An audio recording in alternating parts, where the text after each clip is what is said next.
KLM, now on the roll.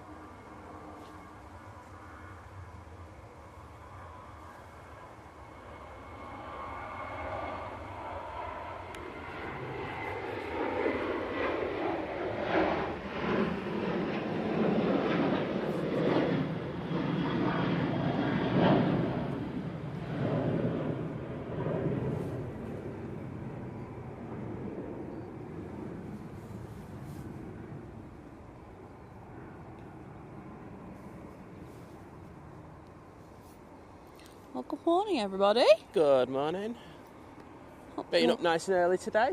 Notice we've got a couple of inbounds coming from the United States, so thought it'd be all good to go.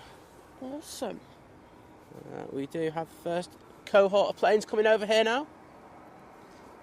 We'll be on dual ops from, well, now. I guess this lot going out till about 9:30 this morning.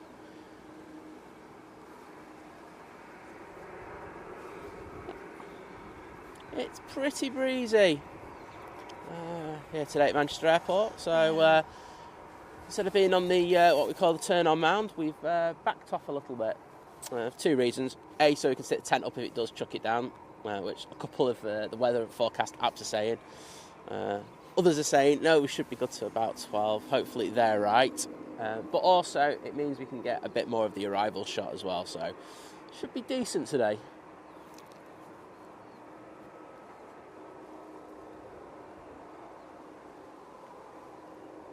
Right, here we go. Daryl, good morning. Got like number 23, seems my favourite number. Morning, Eric. Morning, Adrian. Morning, Ian. Morning, Jules. I'm just going to go with a collective hello. My flight radar just died on me. Let me just get that back up, because one of our two first heavies are on finals. And I don't want to miss them. That'd be really awkward.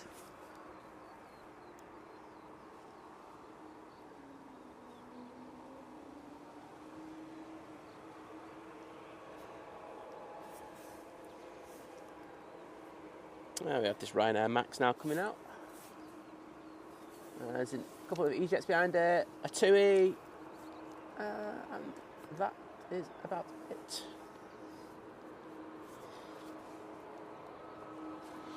Awesome, Jules. Is she going to the Isle of Man first then? I'll keep an eye out for that departure. Morning, Harry. Good morning. Oh, look, there Think Planes is in the chat. Whoop, whoop. Morning. Bernie, good morning. Matt, good morning. Morning, Lee.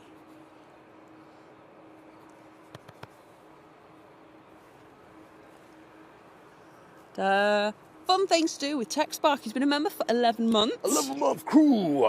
Saying it, keep good live streams and offer tea, BRB.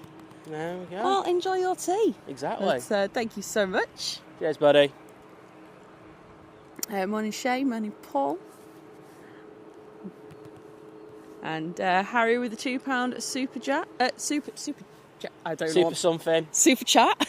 Super something, Harry. Saying, thanks for the super something. Saying just for starting early. Well, thank you, mate. Thank you so much. Good really appreciate that. Well, it's nice that people are up nice and early, knowing that we do tend to try and get it going early. Yeah, we do our best. Morning, Philippa. Morning, Kev. Morning, Liam. Right now on the roll.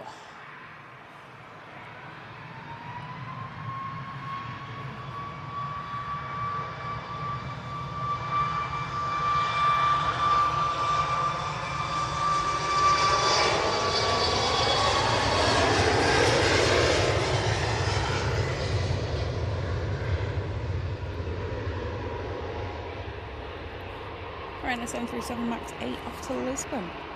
11:74. Good morning. Morning, Matthew.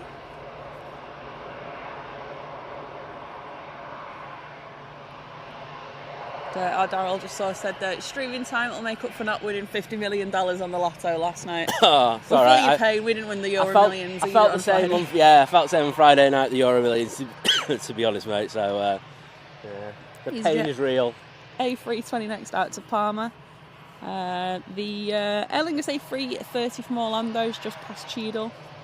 I guess it's the Virgin from JFK that was behind.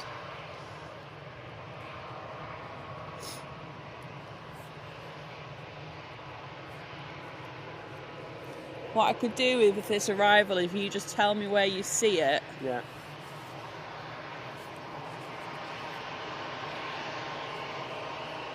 To be honest, let's just go down for it. Yeah, that's fine. Well, it's nearly here. There anyway. it is, there. There, right, okay.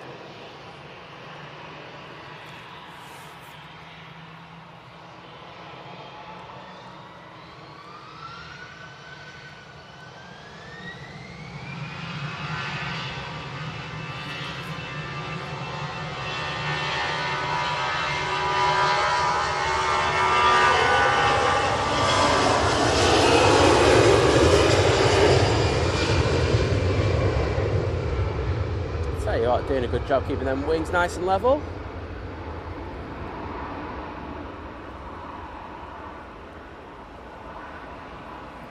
Just floating above the runway, and they're going to kiss it on the top of the bump. Decent, that.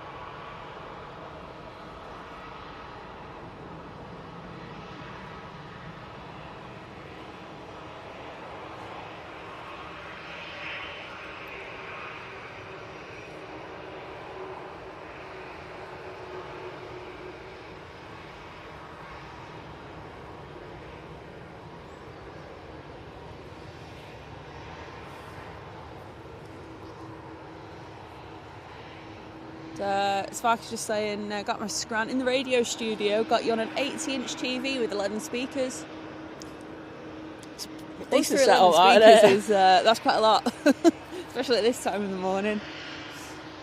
Morning Timbo, morning Jules, good morning. Lisa, good morning to you, over in Texas. Oh, good Probably morning quite to you. late there. Got a lot of planes coming out now. We do. Do you have a TUI 787-8 Dreamliner?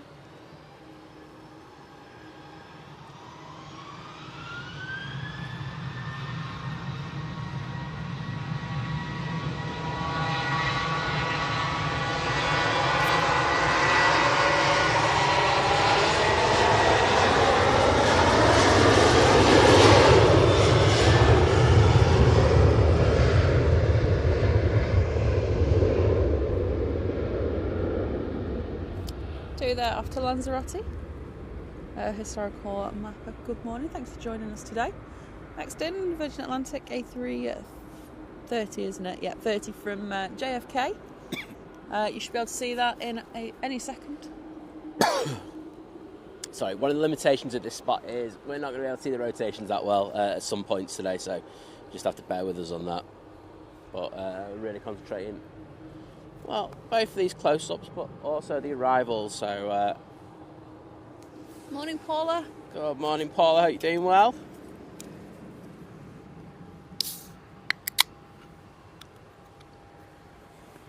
Oh, the Virgin's getting thrown around a little bit more than that Aer Lingus.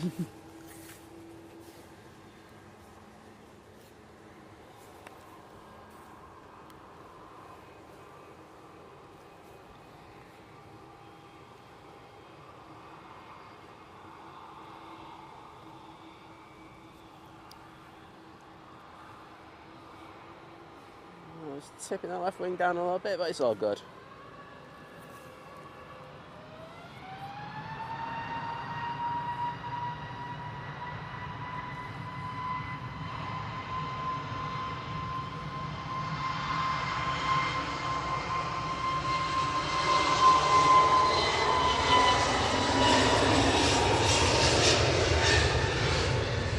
Sunny B, everyone. It is, jet to A321 Neo going to Dalaman. Next heavy arrival is going to be the Hainan A330 from Beijing.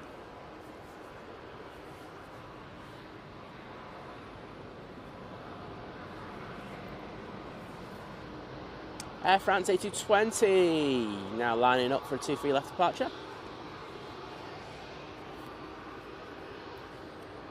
Off to Paris. Or going back to Paris.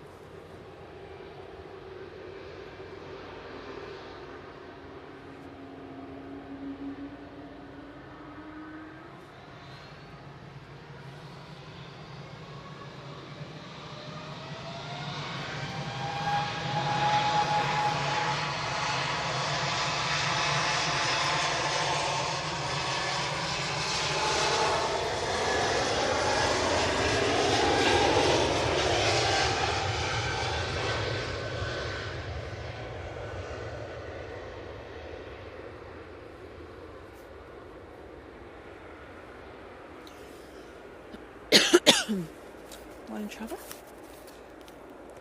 Thanks for sticking around for a little bit before bed. Warwick Road, Andy, good morning.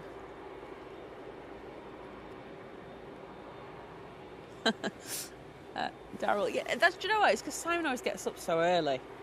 It's not that I'm like just always having lion. She is, seriously. It's like I was awake at like a reasonable time, like 8 or something. Mate, she's a nightmare. I'm sorry, you're not having that. I don't know.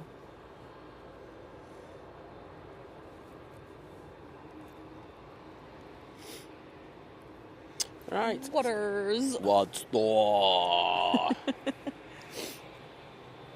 Good to have you, mate. TUI now lining up. TUI is off to Malaga. It's the 787-8 Dreamliner. I remembered to keep an eye out for the flight to Menorca in a little bit.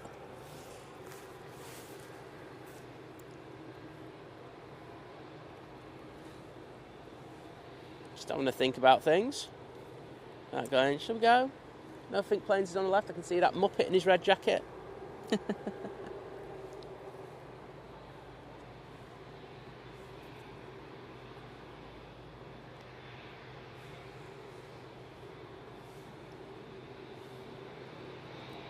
It's a bit nippy again today. Yeah.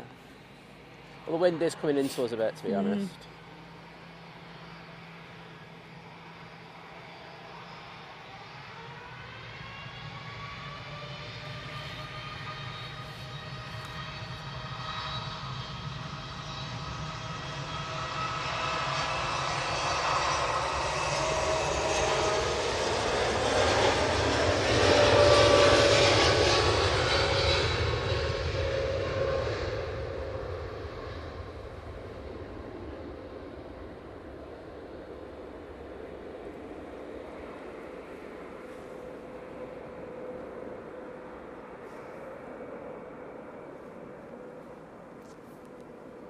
Tell you what, it's taken a while to get up.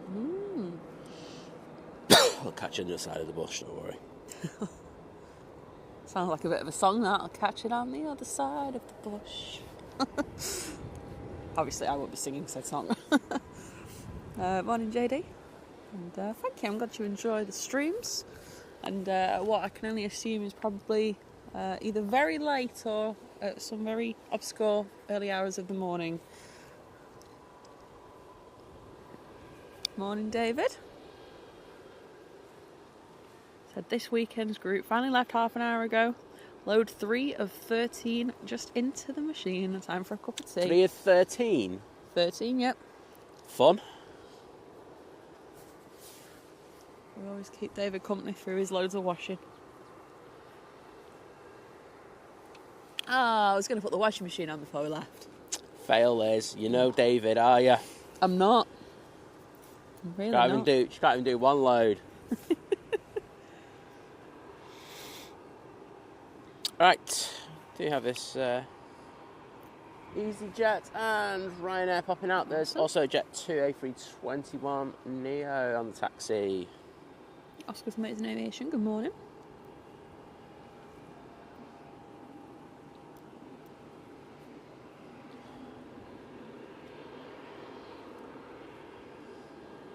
Robert Roberts, anyone on the EasyJet to Reykjavik pushing back shortly, sat on the left near the back. Well, if you get your torch out, we might be able to see you. Yeah.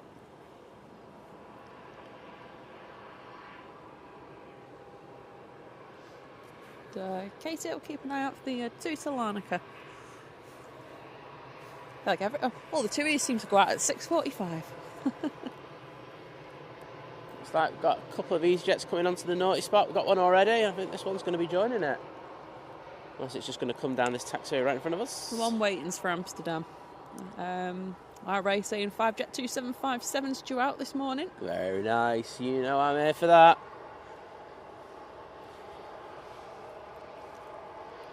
Guessing this one's going to make a left turn here.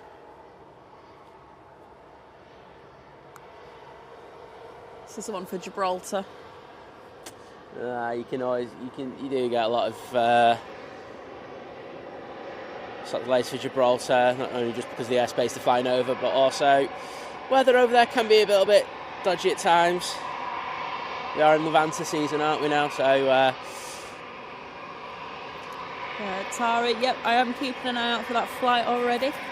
Saying Joshua did Croatia flight yesterday and Bulgaria tomorrow. So he's getting busy, his cabin crew and tired. I suppose that's the summer season, isn't it? We do work them. All good fun though, I'm sure.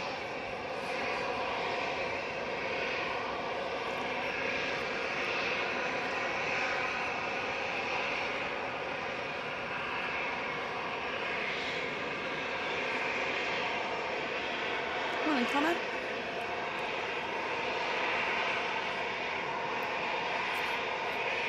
EU will be out next.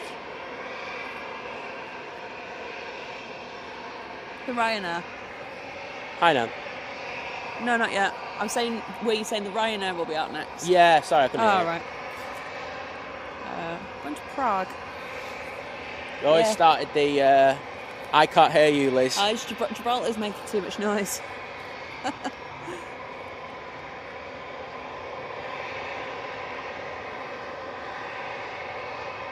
44 good morning. Fairness, it could be the Jet 2 that goes. Oh, okay.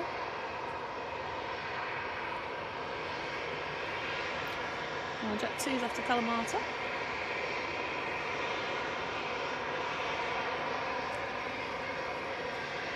Go down for the Hainan. I'll keep an eye out. Yeah, got it. Right, Hainan A330 now coming in. Vocabulary. Oh, there we go. Yep, it will be the Jet 2 that's our next departure.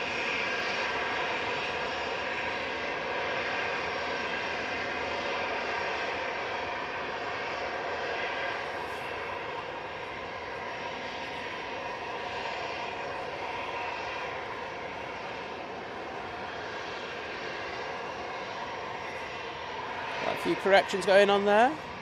Keeping it pretty level though.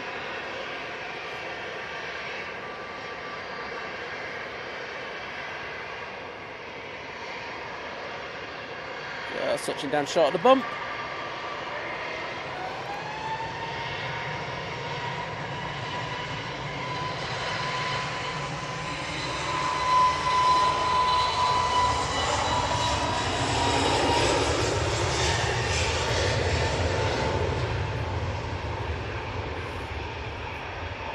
I did, Matt, yeah, so I'll let you know when the wreck of it comes out, 4th from the back.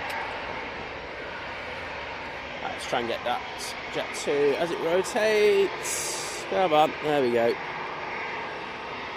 Gonna go a bush cam. Dahlia, Dougie the Buggy is doing very well. It doesn't have wings or a tail, but Dougie the Buggy is performing well. He's got his raincoat out today just in case.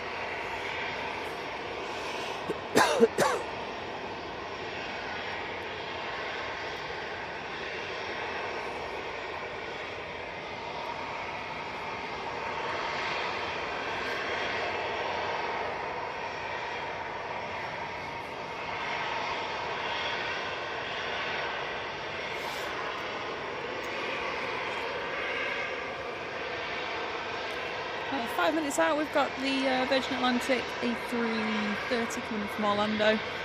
About 10 minutes out, we've got Qatar Dreamliner.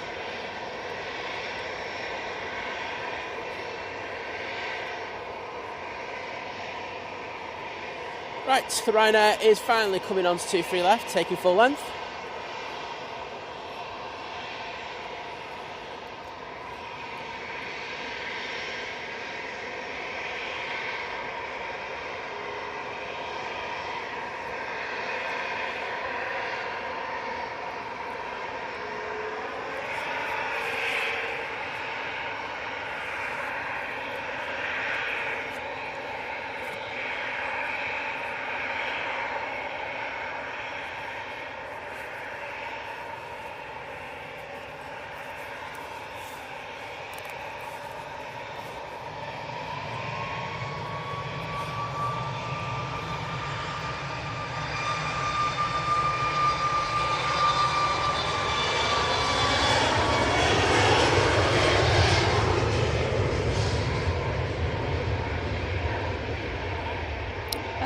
Good morning.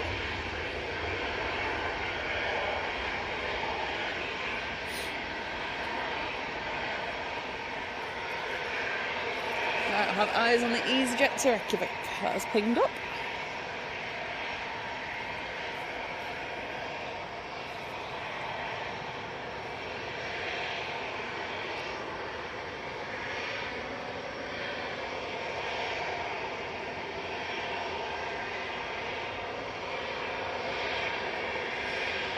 Right, EasyJet will be next one out.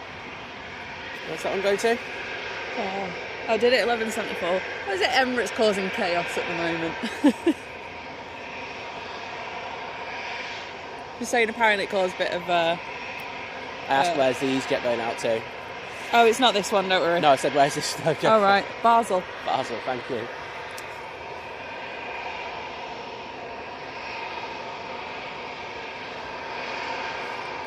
So it's quite loud here with this EasyJet right in front of us. Well, it's waiting to get a slot for Gibraltar.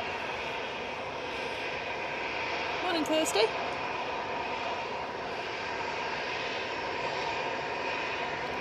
And both boys were up before 6 a.m. Been up, had a clean, done breakfast, and now they're both watching with you. So, morning Jack, morning Tommy. Morning Tommy, particularly because you did that great little short, well not short, story. That's fantastic, mate. So welcome to you both.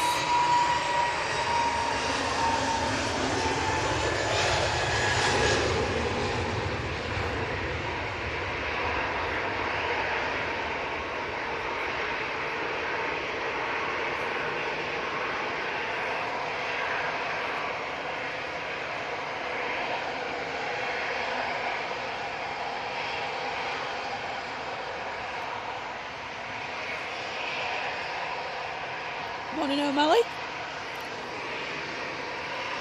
Hope you're doing well. Right, Ryanair coming on. Ryanair 737 off to Krakow.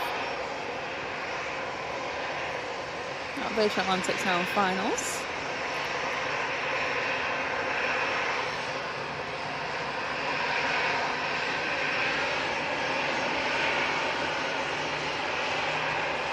Yeah, Kirsty, get a coffee. You deserve it.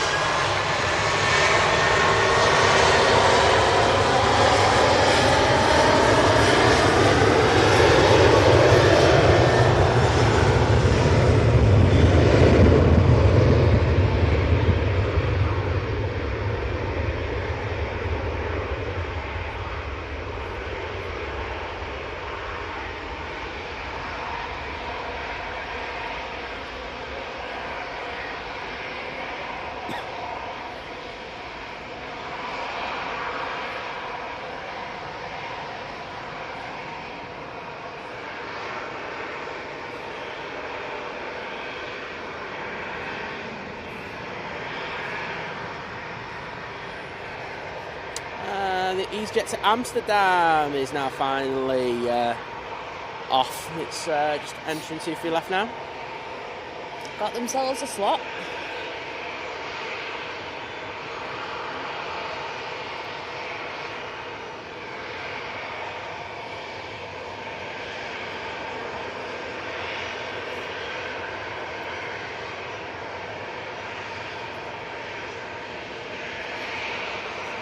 And the TUI 737-800 is now lined up behind it.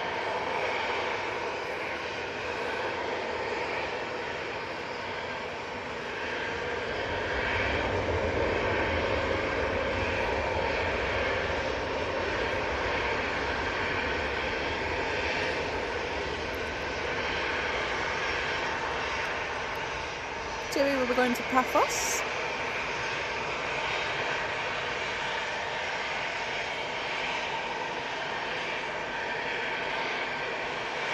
Right, let's see that one rotate. Virgin.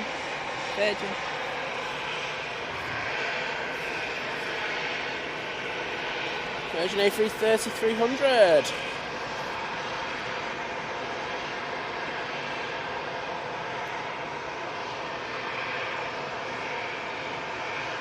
Wind's just gone from a slight crosswind now to looks like mainly on the nose. Yeah. Gutted. Still going to make the pilots work though. Got a nice whiff of jet fuel there.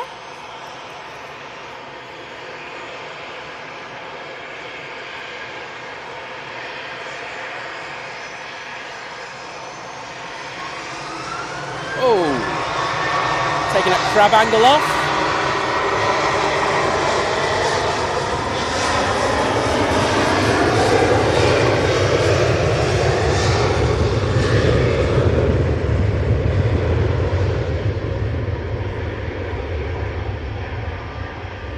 Nicely done.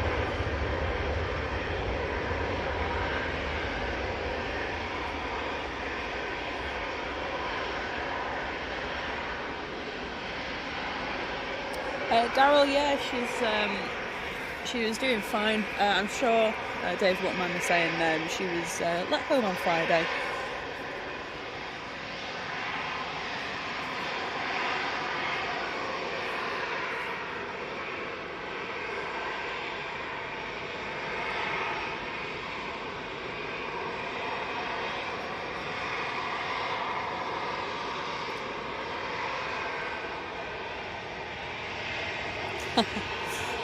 Kirsty's saying the Red Arrows are going back to Waddington later, so Ben's taking her and the boys on a Red Arrows hunt later. Oh, sounds good.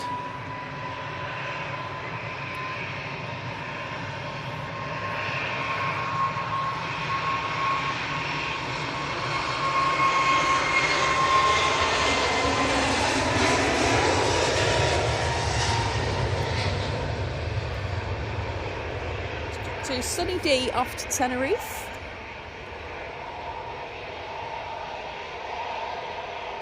And the jib has got a slot now.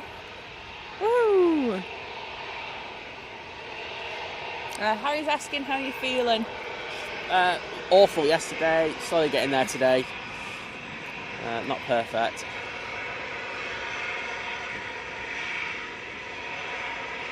But thanks for asking, mate. And double wave there from the EasyJet, so thank you so much for that. Legends. Off to one of my favourite places. Yes, he's living it large. Off to Cosford. The true av geek of the two of them. No mess in there.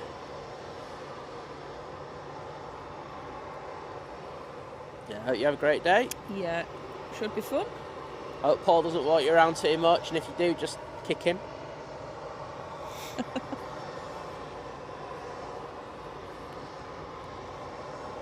You won't be living it large then. I've got the Qatar Dreamliner on finals now. Excellent. Right, let's pan down this. I think we've got a couple of seconds before this goes out.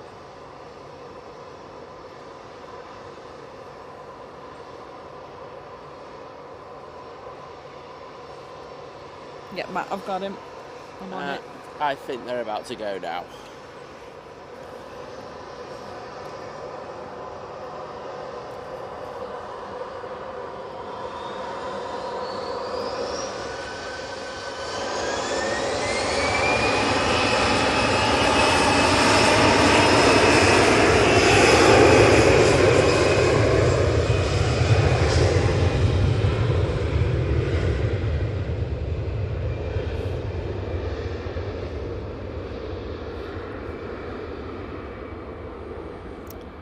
Eric, good morning. She's in South Africa, from, near Tampa International Airport.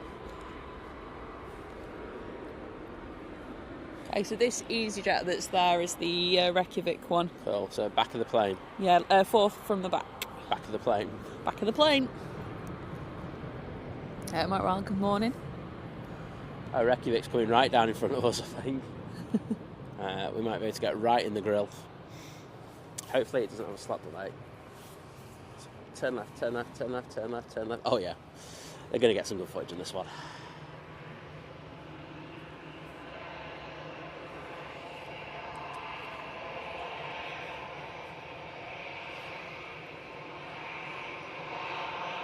So yeah, EasyJet's from Reykjavik, Ryanair is from Malaga. Well, I think the Ryanair's going to go out first. Well, that's good because the Qatar's about to come in. Okay, double bonus. Yeah, Qatar's in sight.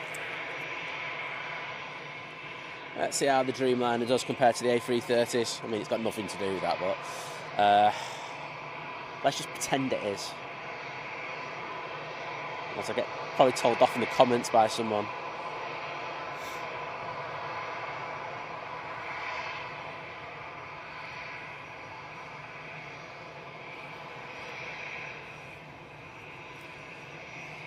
Oh, this is really nice by the Qatar, I must say.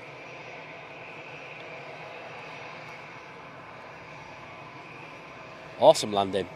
That's got the biscuit job, that. Nice one.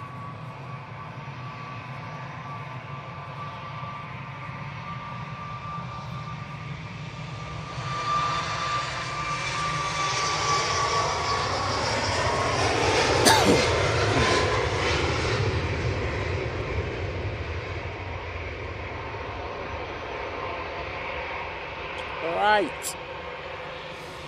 EasyJet's coming towards us, so let's jump on that and 4 from the back. I'm on it.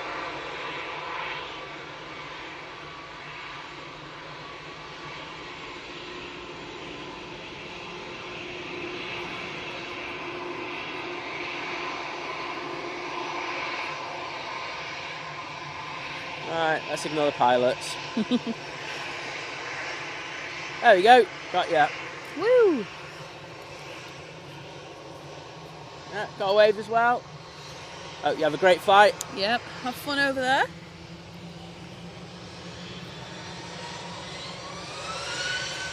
And I'll see if we can do a 900mm pan on it.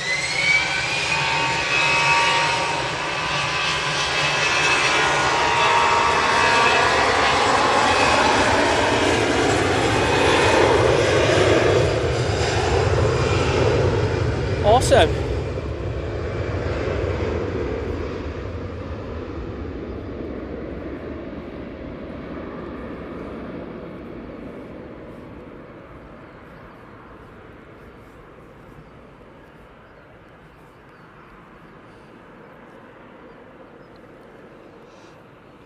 Right, 2737 next for Almeria. Still looking out for the Larnaca and the Menorca flight. So, Mahon. Oh, let's focus. Right, Paul, hello. I'm guessing Paul's on driving duties. And that's why Vicky said hello for him in the chat. James Ward, good morning, sir. Legend in the chat. Legend alert. Whoop whoop. There's a wait a minute. I'm sorry. Hang on, where's my violins? You alright, mate? Hashtag. Pants are sorted though, so it's good. So good. Just leave it there. Anyway, great to have you in chat, buddy.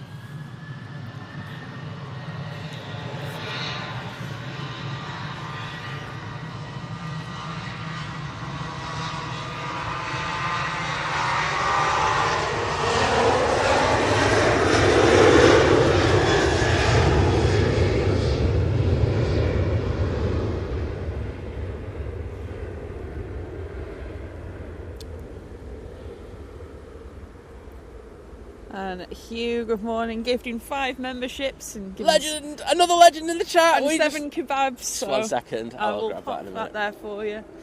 So you can grab that and read that out. I didn't even have a chance to have a Red Bull, but this is the perfect opportunity to read that out because there's no planes.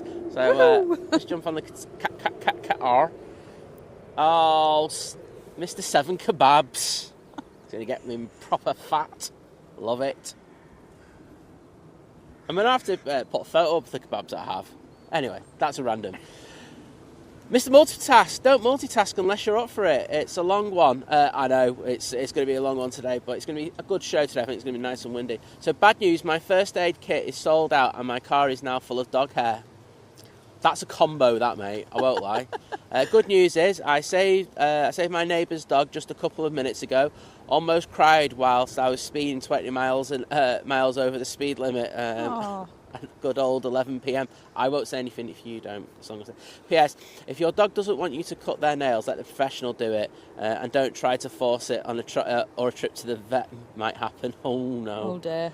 Well, they do have nerves, don't they? Quite far up, don't they? They do. And blood vessels, which can cause bleeding. I remember as a so-called professional did it to one of our dogs and it went wrong. Anyway, that was random. Kebabs, because of kebabs, and Hugh's always on it. He knows the kebab code, and it's like the better code. You got the bro code? No, I have the kebab code. I had Mackey's chicken nuggets. Get in there. So we'll include that in the reason as well, even though it's gloomy. I'm loving the action from the crispy 4K Manchester reality show, a.k.a. the best close-up action of all the UK, a.k.a. Woo. Think planes. I have to agree with you, to be honest, but that's just a personal preference. He's saying, I will be there until my usual plane, because tomorrow, or later today, I should say, I'm not missing out on a free trip to the art museum at 10 a.m. Ooh. I pray for a good roomy parking spot so that I will not suffer the parallel parking syndrome. Hope you feel better, Simon and Liz. I can't wait for the Stanley sound of the day. Don't forget to restart the iPad, and that's going at you, Liz. And the equipment checks, already done them because we got here nice and early. And just in case, it's you. Yes, I included 2 extra kebabs as well. That's because you're a legend, mate. So. Oh, thank you so much, Hugh. Cheers, buddy. And hope you have a really good time later today. Sounds like a cracking day out. I want to go. It's like well, it's better than a gloomy Manchester, isn't it? I love true. Manchester, but there's times where you just like go, 50 shades of grey. I promise it is June. It is the 9th of June today. Oh, It's not. This isn't a rerun from November. Well, we were having a chat. Some of the mods. So one sec.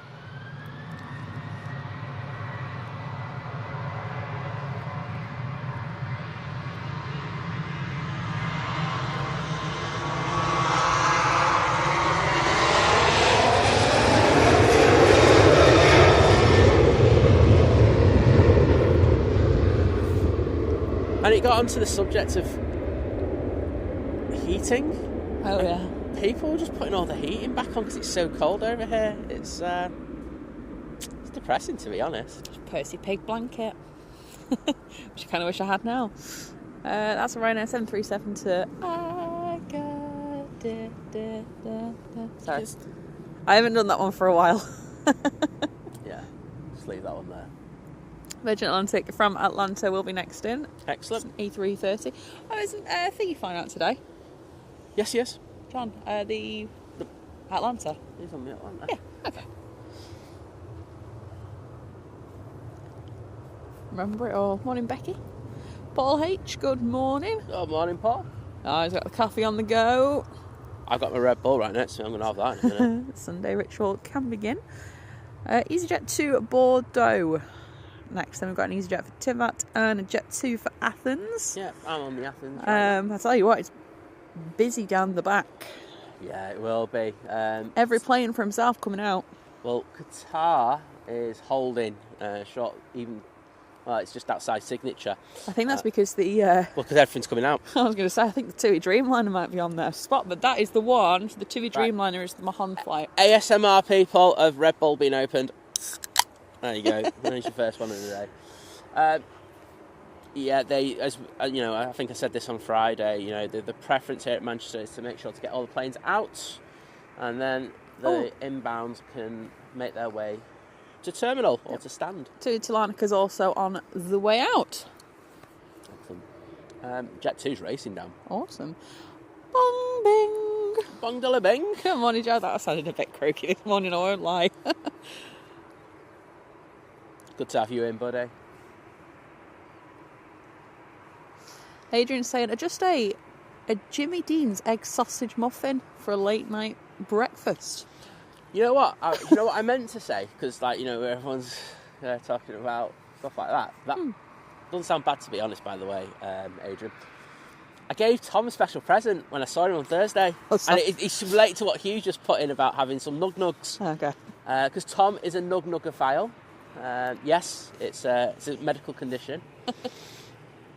Whenever you go on a spotting trip with Tom, it's always nug nugs. So I got him a keyring nug nug, and I've never seen him look so happy in all my life. I was on the phone when the exchange happened. It was a beautiful moment.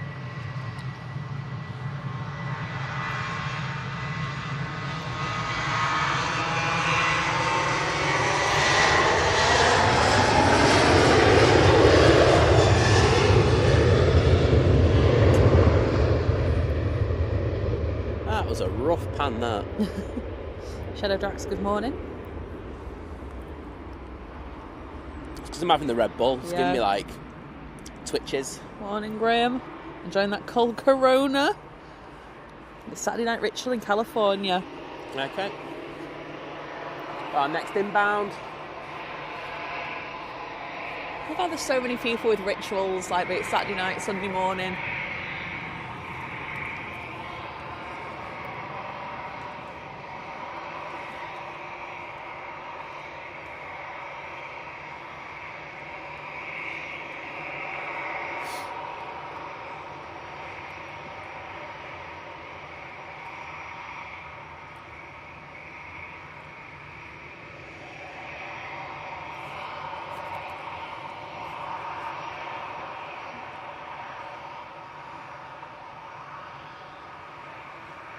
That was very nicely there.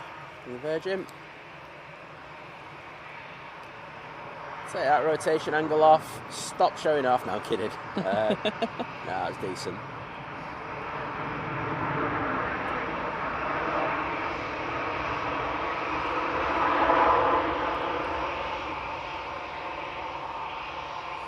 An noisy entrance there. David's been a member for 17 months. 17-month crew! So it's 17 months, 74 weeks, 517 days, 12,410 hours of Think Planes goodness. Poor man. You poor man. 12,410 hours crew! Thank you so much. Cheers, man.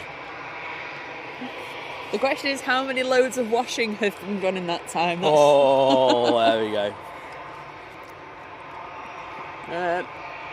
Got ET Fairways coming out early. It's the Grey Lady. Didn't usually go out till for another hour, that one. What? I'm guessing things may have been switched around with the difficulties they had with the other ET Fairways. Maybe, yeah. Playing yesterday. So we shall see. I watched that land on TTE's channel. That came in hot, didn't it? Oh gosh, do you know what? That's like the second kind of dodgy flaps landing I've seen in the past couple of weeks. Obviously, when we were it was watching overweight. Yeah, the issues where it was overweight, wasn't it? I tell you, it gives me the heebie-jeebies watching them things. Well, you see, everyone's got their reference point, haven't they? When the planes start to slow down and stuff like that, this thing just kept going. It's just like, okay, you're going to be using a lot of runway here. Yeah. Oh well, Paul, absolutely love it. Love a good ritual. Morning, Tim. Right, got TUI coming on.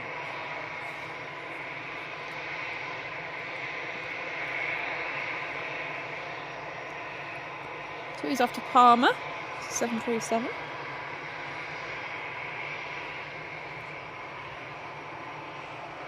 Mohammed, good morning.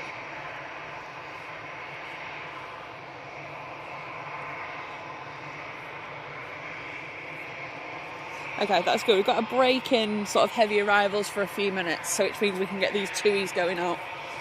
Cool. That'd be good. Oh, sorry. Not this TUI, the other TUIs. I'm just doing something and I will get back to panning. So I'm going to pretend I meant to do this winglet pan. I didn't. That's just a lie. 737-800 with split scimitars.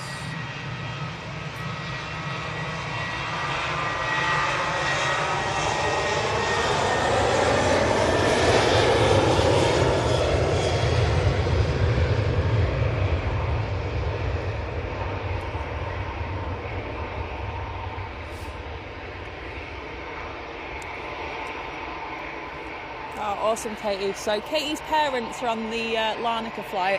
We're on row 9. What is it? What? Oh, it's TUI. 273? Yeah. Right, fine. It's just sort of coming out from around the back now. So. I can see it. It's going past T1? Yeah. Yeah, got it. And row 9. Cool. Yeah, it's behind the smart links.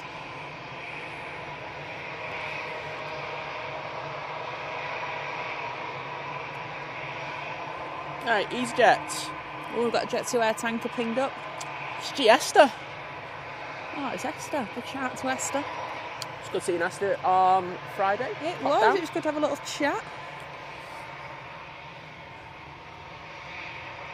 Morning, Stephen. Morning, Chris. Yep, got the .com livery 757 out on the taxi now. Wow. Morning, Ash. Getting in the holiday mood. It will be here before you know it.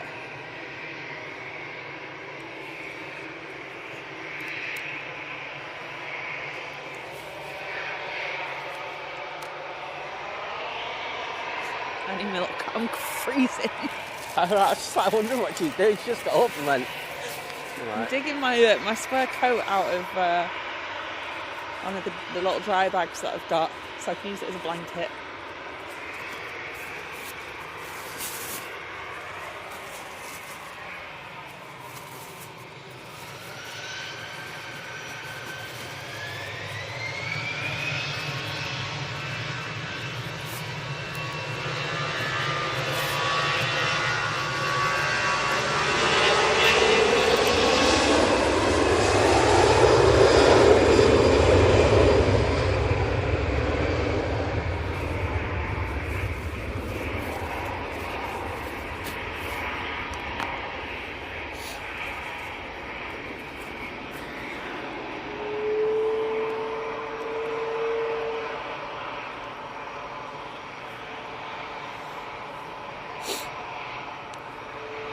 I feel like I'm going to sneeze. If I do, I will move the mic, as not to deafen you all. Mr. Bear, good morning. 5 hours to go, 26-hour shift done. Oh, we can count down with you. Alright, SmartLink 737 MAX 8. Flying on to- behalf of TUI now lining up. After Zakynthos.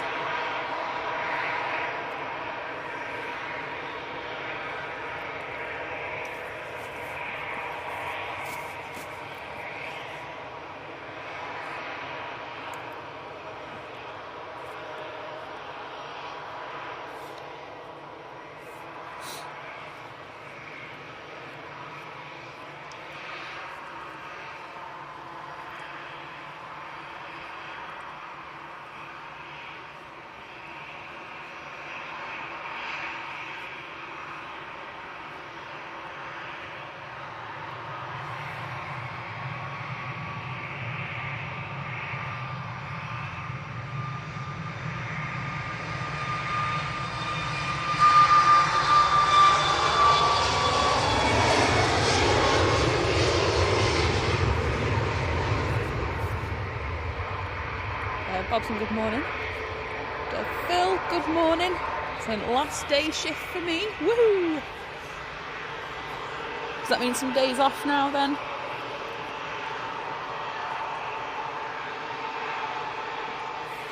EasyJet coming on right in front of us. We're going to jump onto that.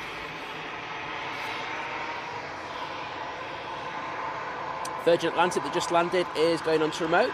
Yeah. Yeah, so it's the TUI on the other taxiway. That's Alanica. Morning, Caroline.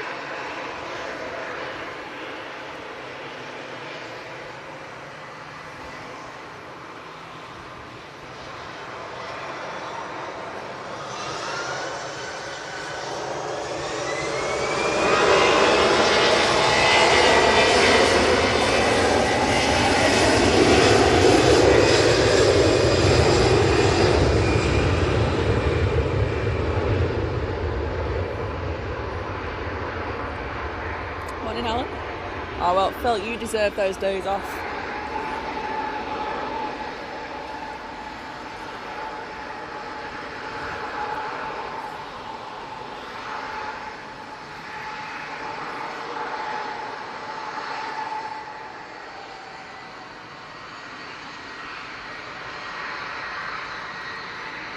Right, Grey Ladies coming on. Grey Lady, off to Palmer. Cheers. Cheers. And the good news is the 7.5 will be coming on straight after. Awesome. Down the same taxiway.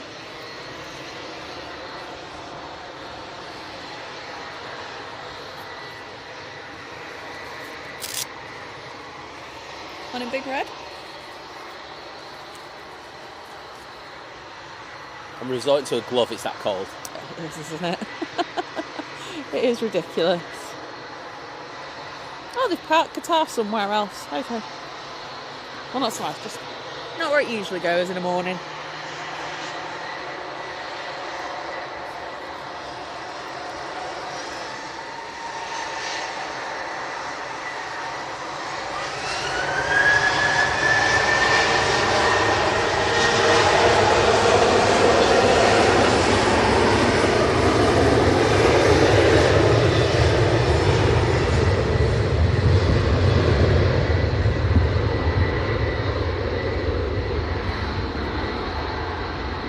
Good morning, Diana. Hope you're well.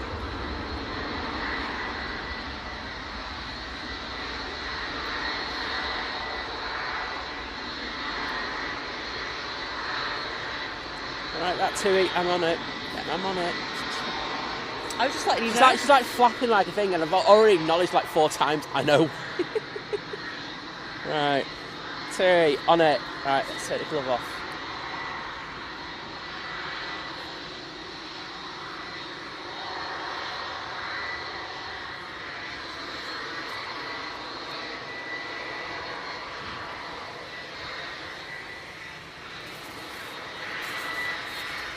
Right, there you go. You can see that wind's getting up, it's battering the camera. Oh, just a bit. Just get a little bit wider.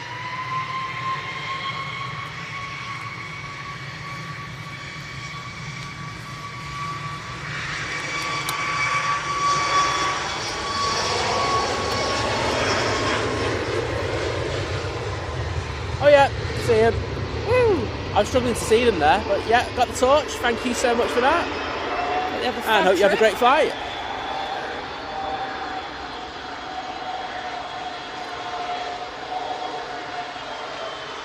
"7-5" is coming on. Harry 12, good morning. And TUI is up. 757 is the party plane to Ibiza today. Whoop whoop, party plane, 7-5. Feels so. Absolute legends, thank you. As always, the 7-5 crew just know it.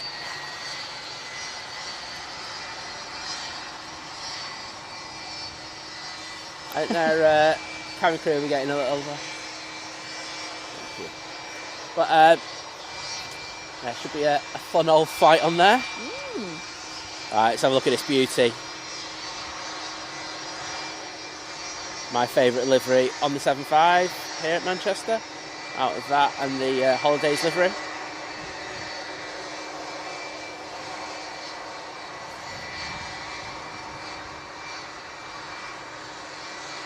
And there they go.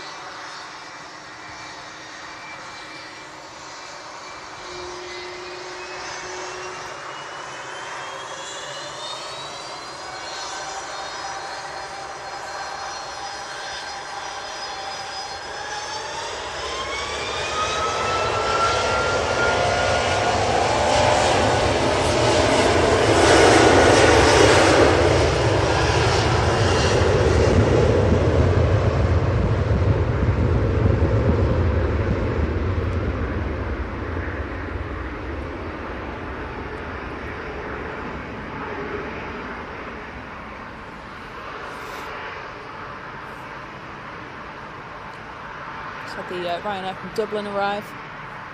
You're welcome, Katie. Jules, yep, I will keep an eye out for that EasyJet. Hugh liking the TUI blue.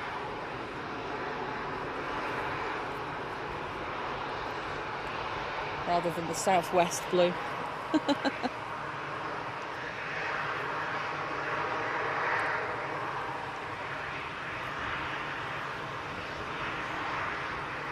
Ryanair 737 next to Alicante.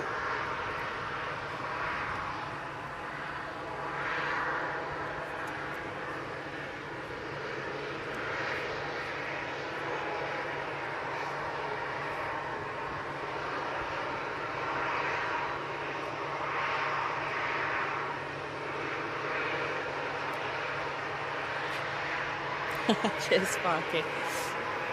Yeah, we're quite the duo. Like we say though, we're exactly like this off camera as well. Like if you were down here spotting with us. I'm not. I'm really bad for off camera. But we're exactly the same. We have our little bickers. The Flask might not be with us, but you can guarantee there'll probably be some sort of snack or something. But yeah, Stanley the Flask, full of hot coffee with us today, and some chocolate twists we got from M&S on discount yesterday. Boom. That is breakfast for later. Yeah, some might say we're prepared for once, but We're what, sorry? we're prepared for once. We are prepared. Right. Ryanair now spilling up.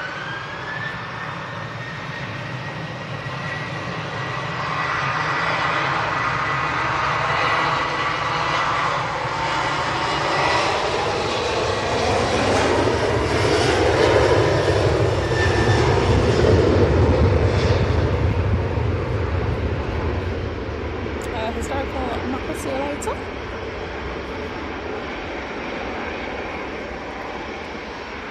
There's so many planes, I don't know who's going next.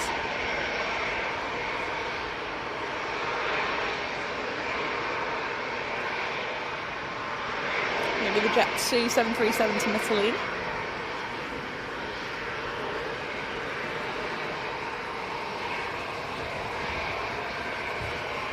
Exactly what is like the Richard and Judy of aviation streaming.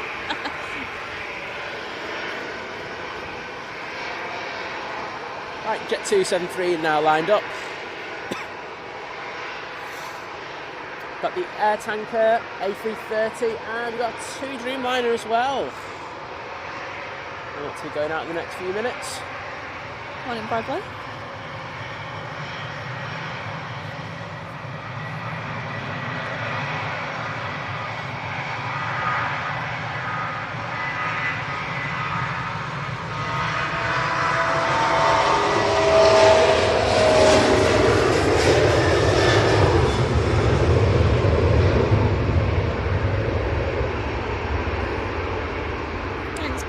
Of Derby 17 minutes out.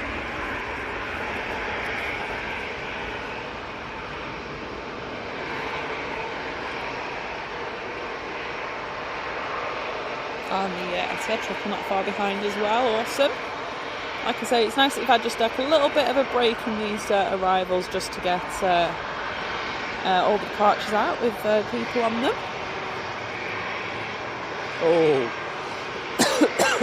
Oh, we're getting treated. Looks like both the heavies are going to be coming down the taxiway right in front of us. Love you nuts! Right there. So we'll be next departing plane. 737-800. Some proper gusts of wind this morning.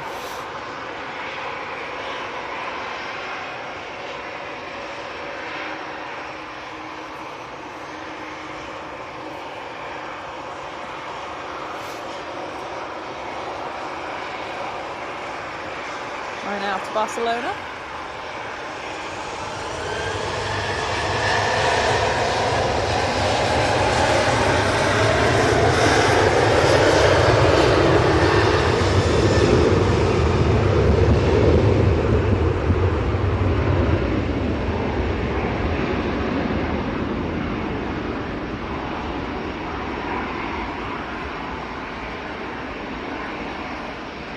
Andrew, good morning. So just popping in for a sec. Spent the day in Boston for a few different reasons, chief of which was attending the Red Bull Cliff Diving World Series event, which took place in Boston Harbour. That sounds cool.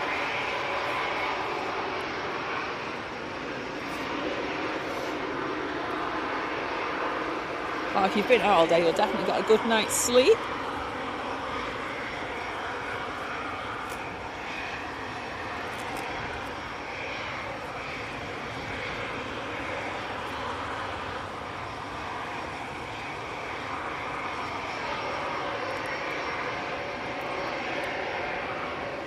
Morning, Mario.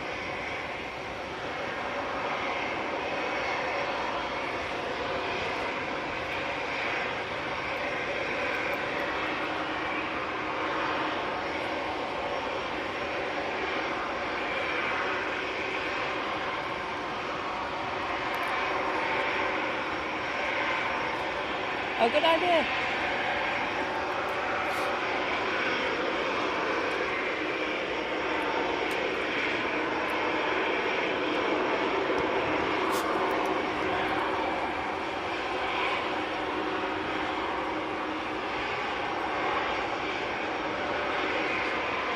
Simon's going to be able to hear me now. Hi.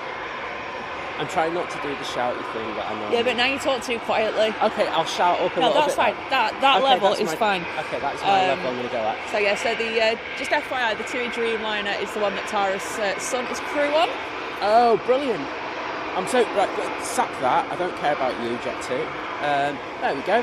We've been trying to get this, and because of certain things that have happened over the last few months, we haven't been able to get the son on this...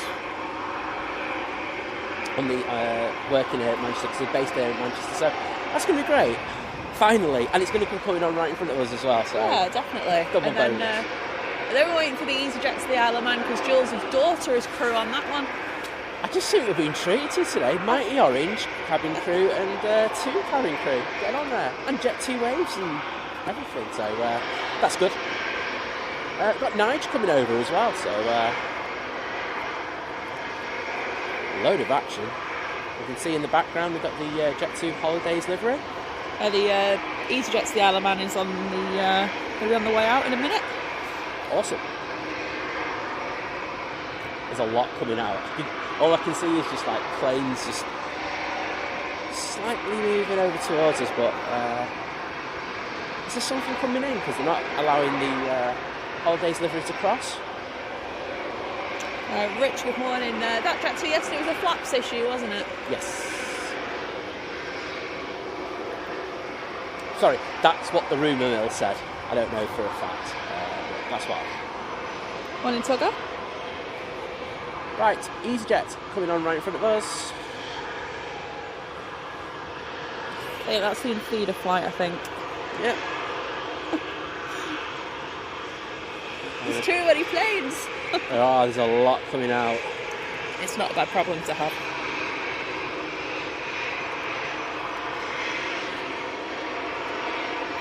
Thank you.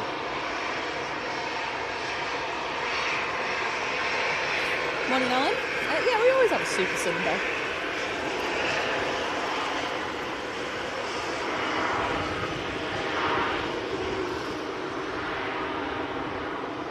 Right. EasyJet's ready to go. Just awaiting their clearance for departure.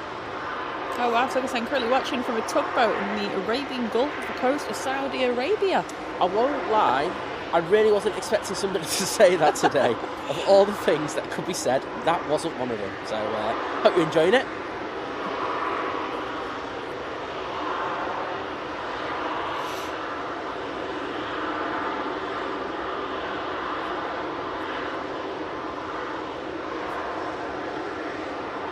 Morning, Randy. Hope you're well.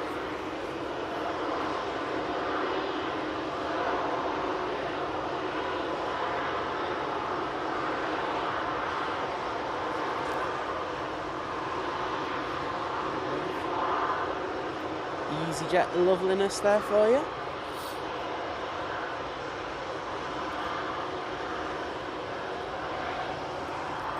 Cheers, Ray. We've got some Ellinger's props on the finals. I think we'll... Well, that's what everything on the other side's waiting for to come in, aren't they, obviously? As I say, the EasyJet Holidays livery hasn't moved.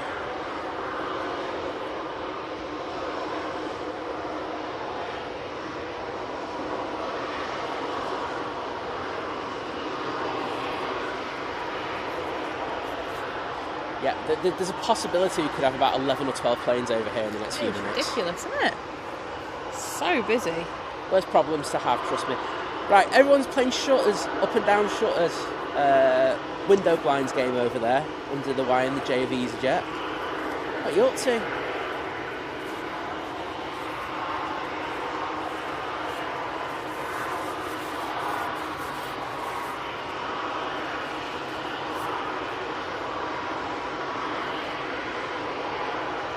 Well, I might as well show you everything that we've got here, because don't think that EasyJet's been... Oh, no, it's been given clearance. Okay, this one should be going now.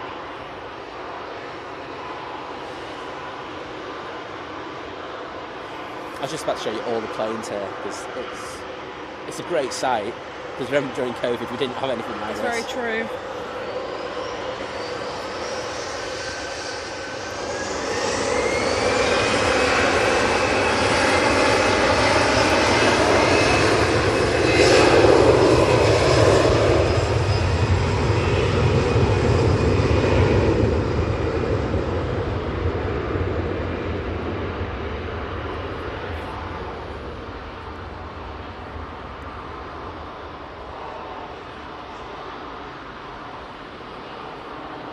Big Red, I will set a reminder on my phone.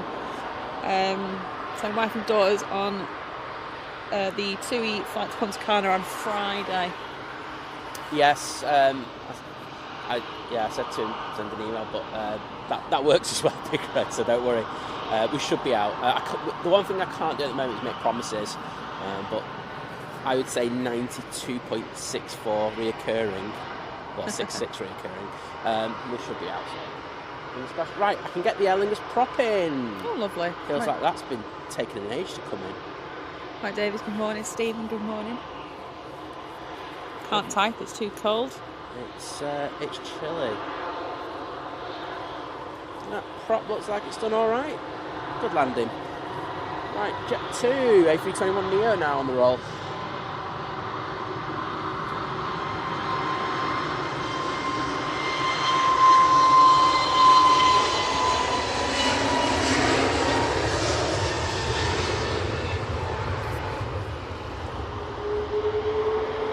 Off to Provezza.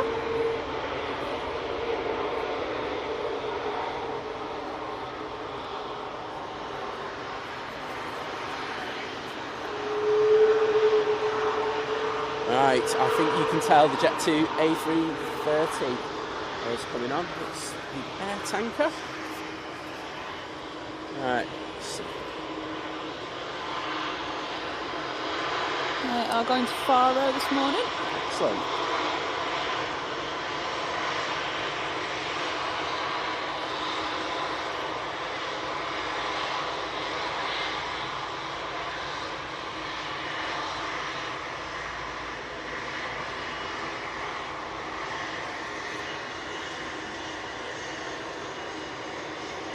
I'm going to go for a turn and burn. There we are.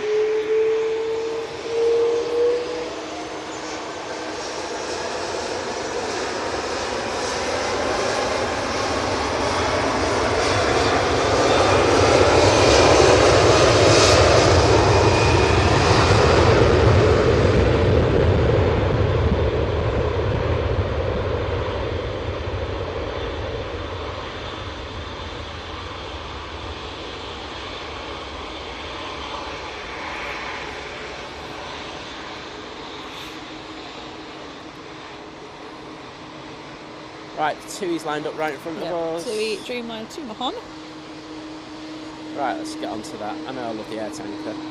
But, let's go to TUI.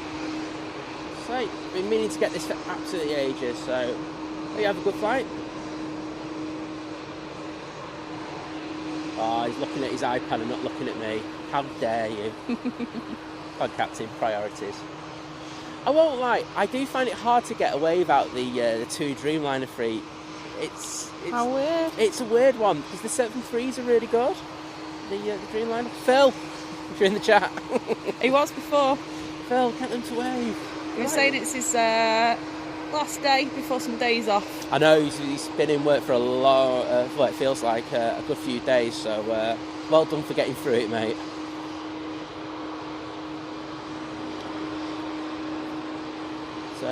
I must say, it does look so much better since the respray or the repaint on this. Just stops all those silly comments in the Facebook groups. Oh, I don't like it without the spray on it. Just like, yeah, get over it.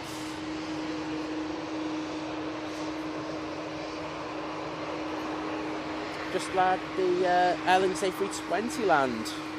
Need to keep an eye on those, Liz. Right, here we go.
Nice bit of wing flex, and the gear's retracted.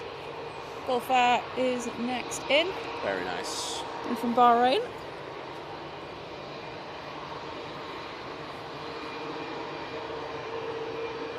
Next out should, emphasis on should be the Ryanair Max.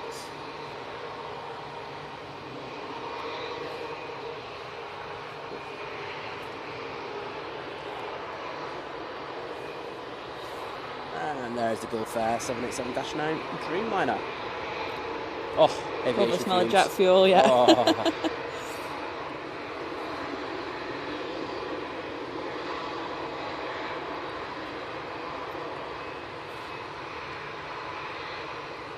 It's pretty much on the nose for these pilots now. Paul, good morning, saying currently 2:15 a.m. here in Orlando, wide awake as I made the mistake of having a nap when I arrived yesterday afternoon. Oh. Every cloud has a silver lining, is able to watch this morning's show. Oh, well, I'm not going to complain about that, I think. Exactly. So, great to have you with us. And I hope it's warmer over there. I guarantee you it is. But I hope you have a great time over there. Yeah. Wildle, good morning. Mabuba, good morning. We haven't had the retro in for a while, have we? We haven't. Better not call it that or I'll get told off again. It's not a retro. Morning, Jeff. It's the 75th livery. It's the retro. Ryanair to Berlin will be out next. The 737 MAX 8. Yep.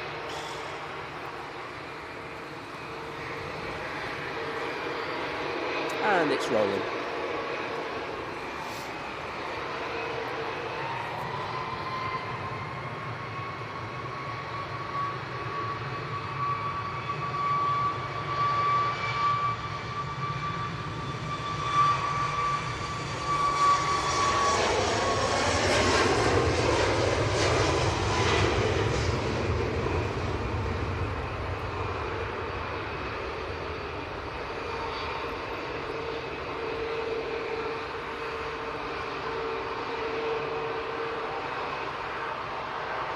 I will march us through. We'll look out for you.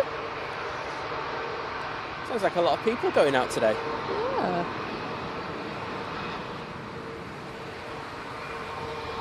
Yeah. Morning, Dirk. Yes, the infamous bump at Manchester on the runway. Yep.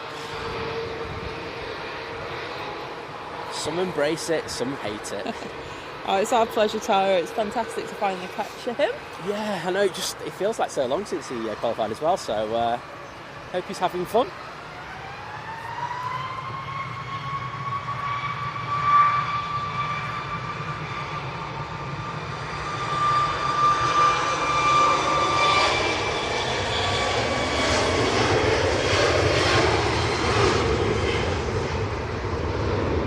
Ryanair Max 8 to Brindisi, whilst we have a Ryanair 737 from Rome in next. Yep, we'll jump onto that in a moment. Stephen, yep, the A380 will be here, and I think it's just before 8 o'clock it's due in. What time are we on now? 25 past, so just over half an hour, I think. I'm guessing it's down south somewhere at the moment. Just going to grab this. Even though Nigel's coming on right in front of us, let's get this Ryanair. 737-800, and as Liz says, it's coming in from Rome. Nige, will we go back down to Heathrow?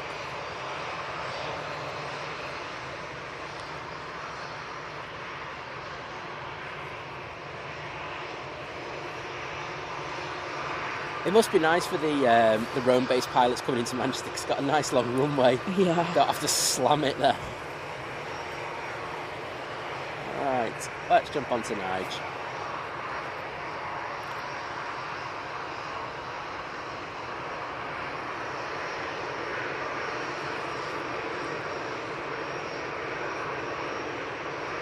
Yay, thank you. Got away from the FO, Nige. Awesome. We love a Nige wave. And in fairness, quite a few of them have messaged us, haven't they? They have. They're enjoying the Nige-ness on our channel, so thank you for that.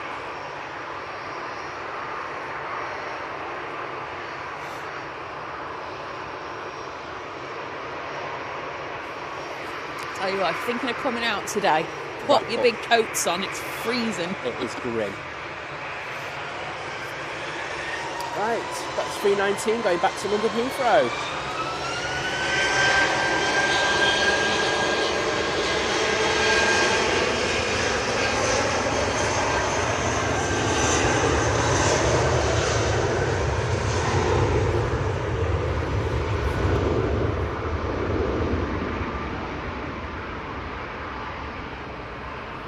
Morning, Dean. Dino. Tara's saying he's loving life. He'll be back here with us in the winter months. I do miss him, but I'm so proud of him. Yeah, exactly.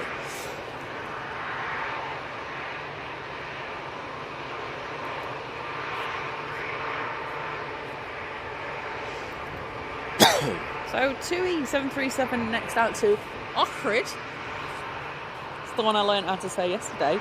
It's like a silent K in it.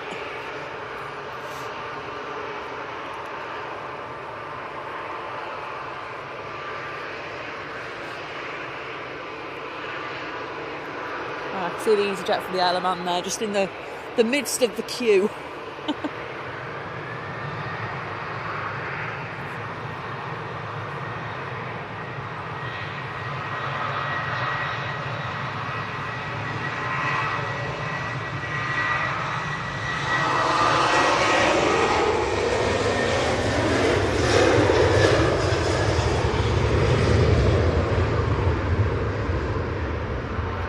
Ryanair 737 MAX 8 from Palma will be next in, just as the Etihad 777 from Abu Dhabi's turned on to finals. Is that in the lovely old livery by any chance today, Liz?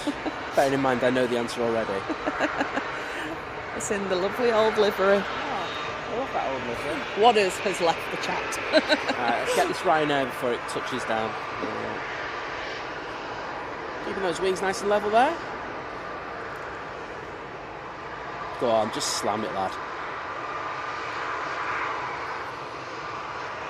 Dean's put the heating on. I don't blame you, it's freezing today. Nice. I think the weather said it'd be about 12 degrees today. Yeah. Not with the wind chill. No, the wind chill, it's about 2, I think. Right, Jet 2. Next out, going to Malta, the 737. With the scimitars. Rain. There's...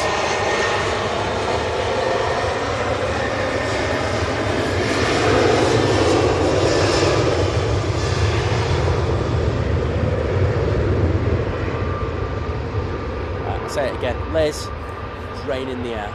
Is there? Yeah, just had it on my face. Okay. Unless like there's a bird that just flew over me. Do you want to put it? No, it's just to be ready. Okay. It's just...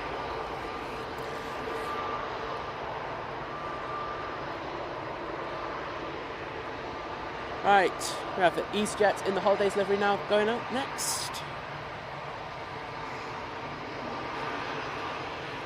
Dirk, I'm presuming that maybe it was a flight to, obviously I can't say this one's Skopje.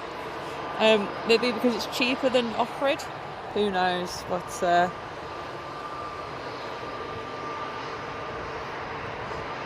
EasyJet A380 to Antalya. Just to say the wind has turned over to a crosswind again.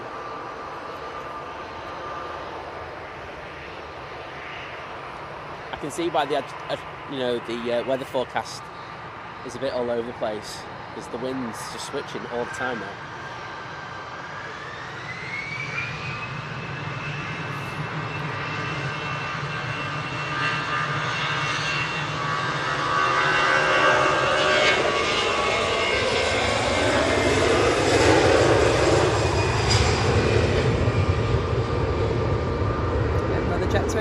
A330 on the way out. Brilliant. As soon as that's on its way, you can go down for the Etihad. Oh, David's saying the rain's just arrived over there as well.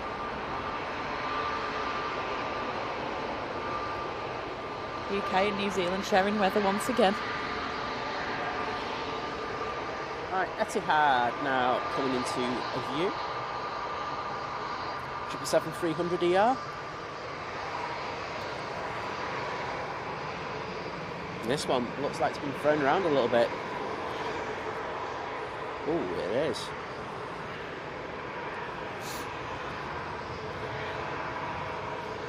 Oh, wowzers, they're having a fight with this.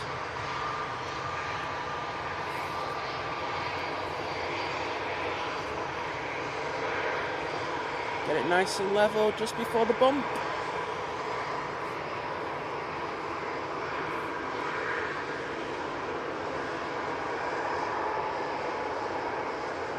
Beautiful, and touchdown, took the crab angle off straight away. Nice one. That looked tricky. Right, where's this Isle of Man one? Sorry? The Isle of Man. Where is It's not this one, it's the one behind. Okay, it's just that there's one taken off, EasyJet taken off now.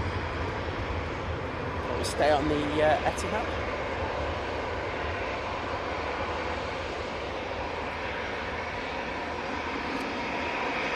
Cathay Pacific also now on finals. And Benedict, good morning. Benedict's been a member for 13 months. 13-month crew! Saying lovely early Sunday action. Can't say no, can you, Benedict? You cannot go wrong with some early Sunday morning action. Morning Carol, morning Tracy. Flying to Dubai tomorrow with Emirates. Awesome. What flight? Morning Lawrence. Might be around, if it's the morning one. Mark with the £2 super chat saying, what a busy morning and been rain crazy, on its hasn't it? way. No, don't mention that last bit. Don't say the R word, we don't want any rain. I don't want that. My back won't be able to take it, so like we need just to like let's go positive vibes. Yes. And Morning H dot. hey, how you doing? EasyJet A320 Neo next out to Lanzarote.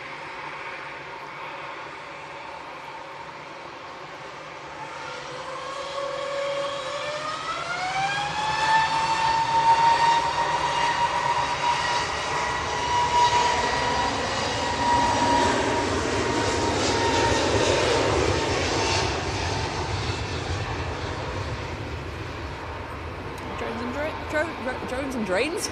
Sorry, that's Got a new channel name there, mate. John, sorted. Morning, John. What'd you call it? Go and copyright it already. The trademark. You're all right. Sorted.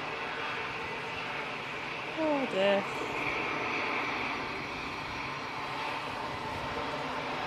Morning, Jenny. You should be able to see the Cathay Pacific. Yep. And the EasyJet. This Yeah. one is the Isle of Man. Great timing. Right, Cathay will be priority, and we will. Don't worry, we will get the.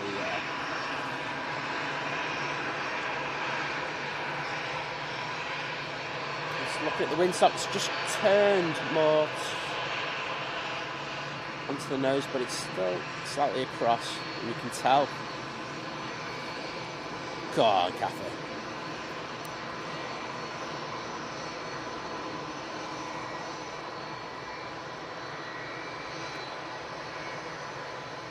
Going well before the bump there. Still not down though. Oh! Took that crab angle off very quickly. But it's all good. It's down. Right, are they on any seat in particular, Liz? Sorry? She's crew. Oh, crew. Oh, sorry. I'm He's lost track. I've lost track. There's been a lot of people out this morning. Oh, we will get that. Let's just get this Cathay slowing down first.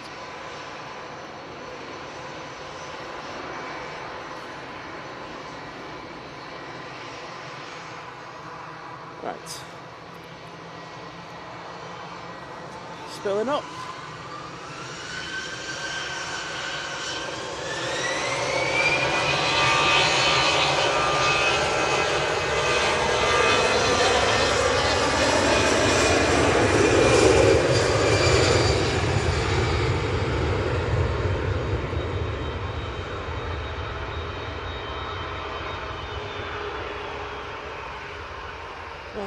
we should get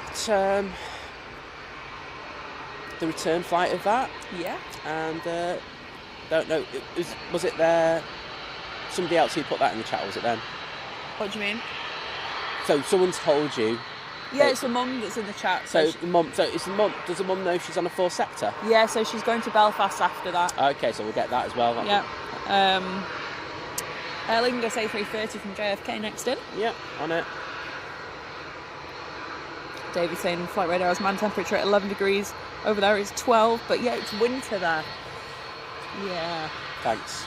Thanks for that, David. Cheers, David.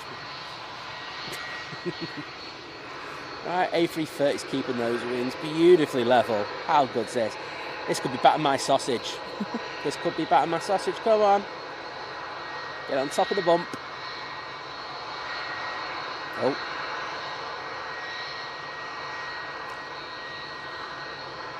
He buttered the biscuit. Okay.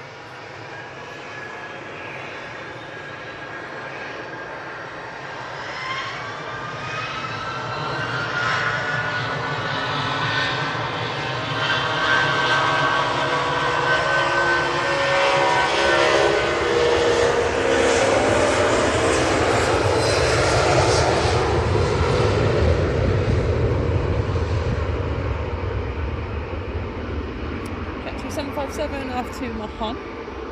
There, yeah, we've got 2-3 right for arrivals this morning, 2-3 left for departures.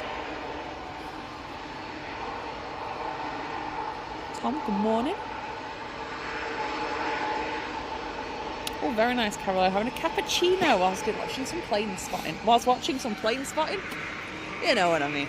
So there's a camera behind us watching us watch the planes. Okay. Not quite. I don't know. Is there any Red Bull left? Oh, there is a bit. She needs it. I didn't need to put them in the fridge last night because we just had them out here.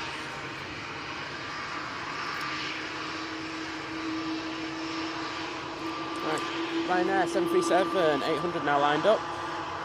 Off to Trapani. Benedict saying the Aer Lingus woke me up when it came over Wigan. Decent alarm clock, to be honest. You can't go wrong, really, can you?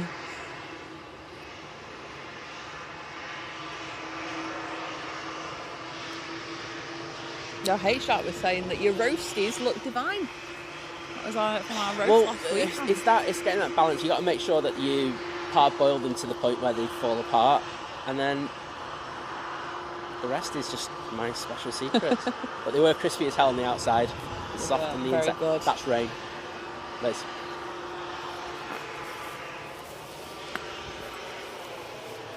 Yeah, covers. Sorry everyone, we are just going to have to cover the equipment. That's that one. So this one we're not going to get, this Ryanair, because we all know the equipment takes priority.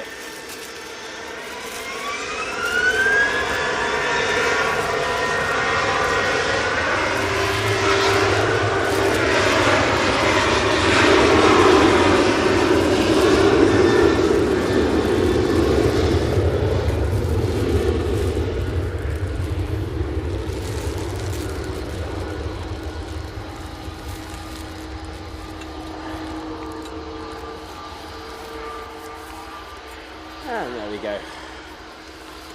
Let's go do the rest now. I've done my bit. What's that, sorry? I said, I've done my bit, you can do the rest. Took his raincoat's the wrong way round. I noticed we are going to have a problem. Sorry? So I've brought the leg in a bit.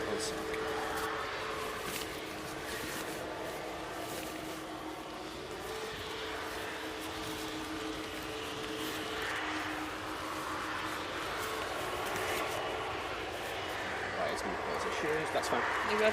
Yeah. I get my brolly actually.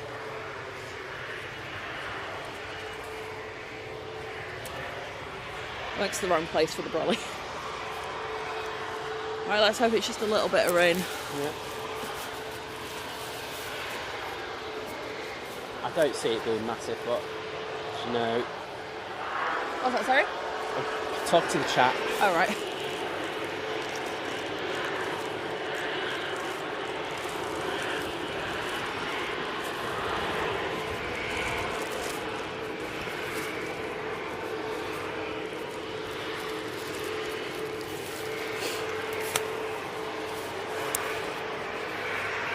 So, did any of the apps tell us that it's going to rain at this time?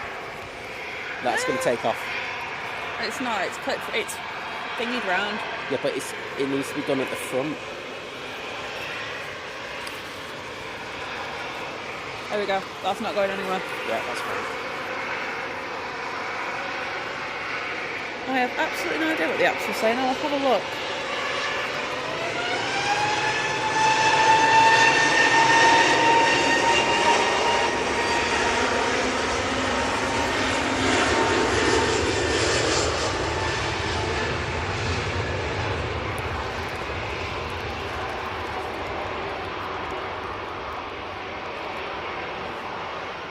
Well, Apple was on it 7:39, which was 3 minutes ago, for 28 minutes. Oh, I can take 28 minutes of this.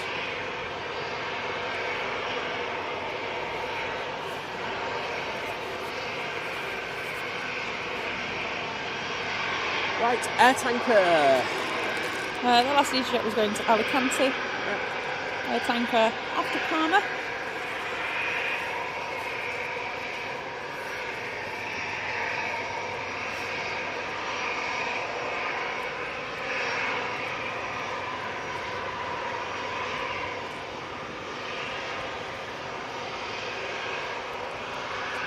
Yeah, that's AccuWeather.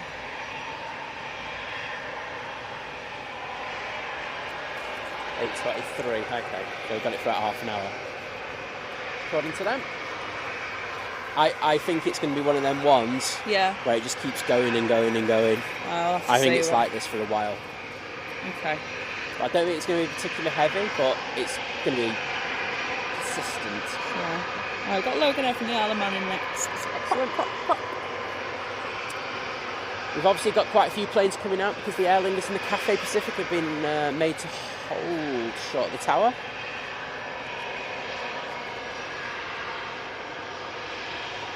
And the air tanker's on the roll.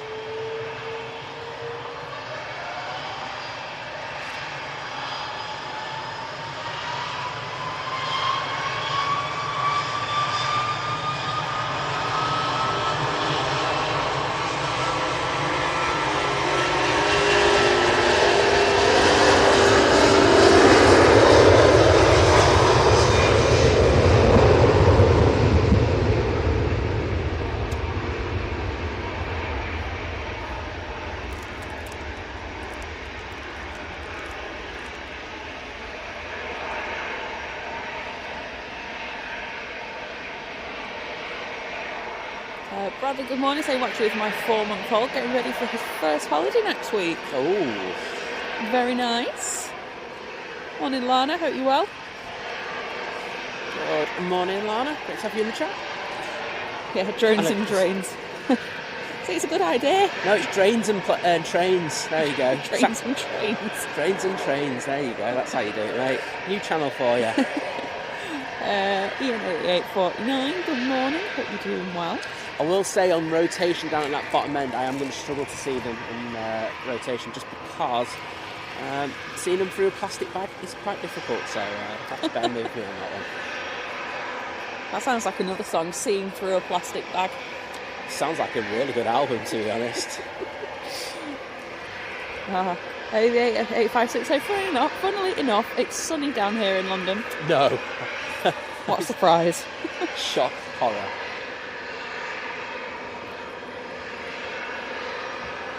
Oh, Harry, see, don't look at the 10-day forecast. It's just depressing. I can do that. I'll live with 17 degrees as long as it doesn't rain. We're going to the Foo Fighters on Wednesday, aren't we? Please, please, please, please, please, please be nice.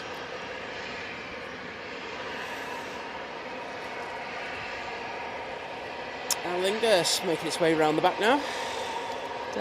Good morning, Daniel. So, morning, everyone. What a channel. I often watch the LHR live feed, but it has no commentary. It's a new subscriber. Oh. So, to the commentary team, what are your favourite planes? 7.5. There you go. Saying A350 and A380 are tight. I do like the A350, especially having flown on it now. Yeah, we had a great flight with Virgin Atlantic. Nice flight all the way to LA.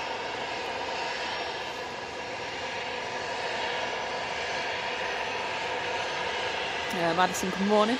Oh, did not notice you coming on the front. I've not heard the rain today out, but I'm pretty sure it's going to just say what the rest of them say. EasyJet A320 to Rhodes. Morning, Petra. Hope you're doing well. Oh, thank you, Caroline. Emirates due at 8:16. So about half an hour late this morning.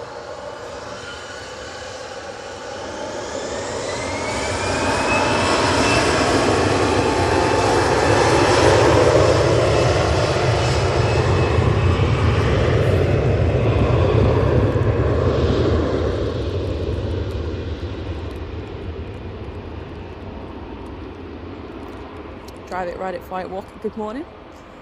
Chris saying the Fab app called hyperlocal rainfall, which only tells you rain for the next hour, but it's pretty accurate given it only does an hour. I use it for walking. That's all right. Might have to have a look at that one. Thanks for letting us know. Imagine if they just did it, just for the hour, but they were really inaccurate. It won't be a good app, that would it? You can see how the cloud base has descended now from what we had when we started up today. Jet 273 lined up. Awesome. Now I'm on Envision thing. Your brolly's up. Good to have you in, buddy. Jet 2 after Rome.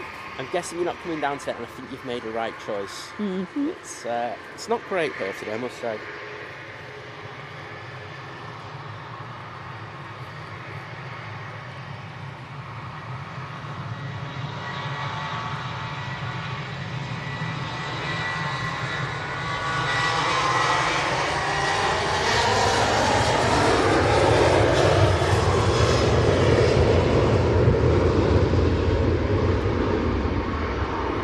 Daniel, 16.5 hours even on an A380 is tough going. That is a really long flight.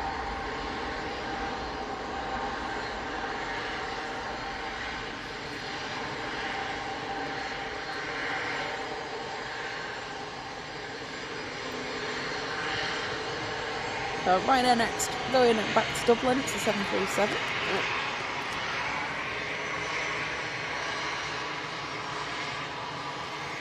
We're getting close to full tent here.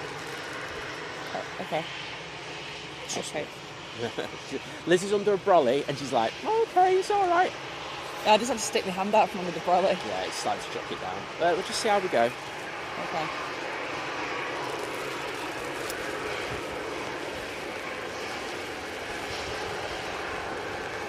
That's 10.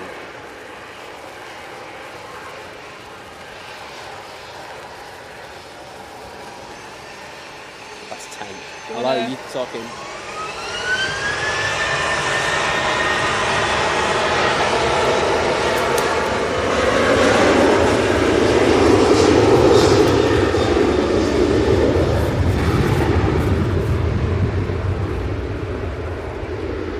Right, everyone, we're just going to have to batten down the hatches for a few minutes. I'm going to stick it on the tower. You're going to see the camera's going all over the place. I'm going to have to lower the tripods. It's going to be bedlam. So just stick with us.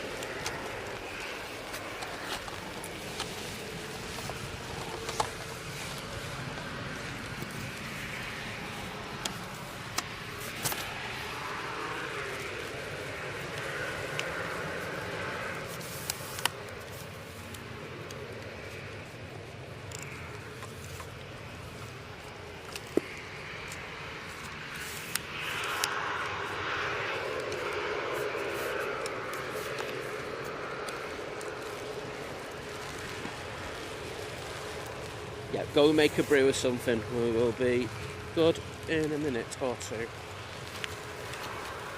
I need your help with this. Yes, I know. I need to do this first, though, don't I? Otherwise, the tent will just smash into the... And I've just stung myself in the nettle.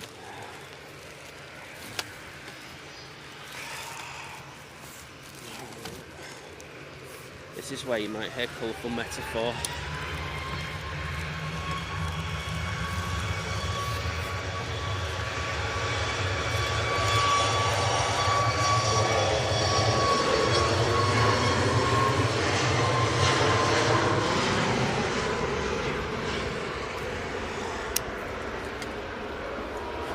Morning. Morning, mate. How you doing? Right, we're just going to be 2 secs. You need... You got it. It's probably going to start raining in a minute. Is it stopping? No, it's not. There you go. Right, you good? I'm good.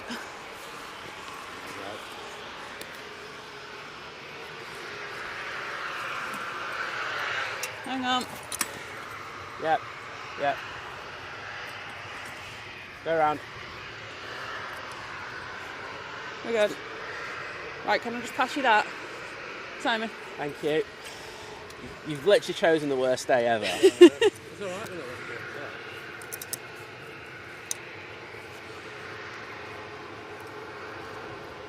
Are you pegging down? No. Liz, What? you need to bring it forward. Oh, right, sorry. Go on then. Because the camera's not covered or anything. There we go. Right. Thank you. Oh. Sorted. Right. Is it stopping? I have no idea. Well, good to see you got a pair of trousers on you. Let's watch it. Right, you're just going to have to bear with us a second, everybody, because if the rain's stopping, there's no point.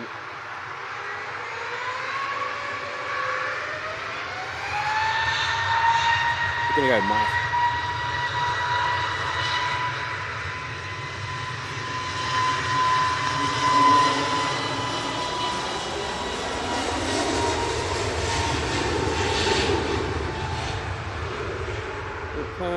Right, here we go, 1 sec.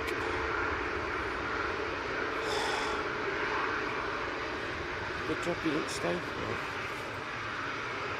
Right. Staying light. I say we take a gamble. Yeah, that's fine. Right, putting this back because you're here now.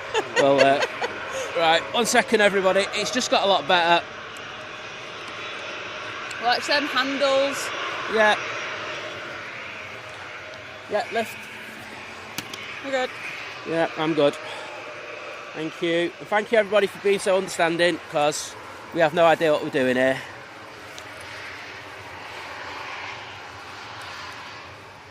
We're good. Right, I'm going to have to lift the tripods back up now, which is... For what, sorry? We didn't plug this in this morning. Oh. That would have been fun.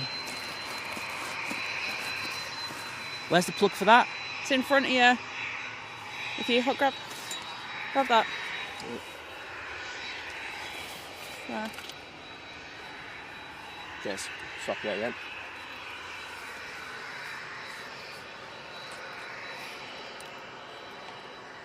There we go. Oh, we've gone to a little screen now.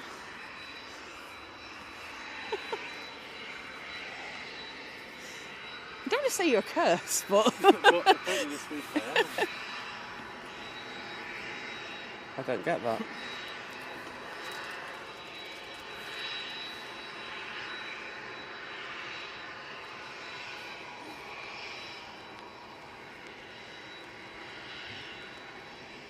You might have to start a new stream.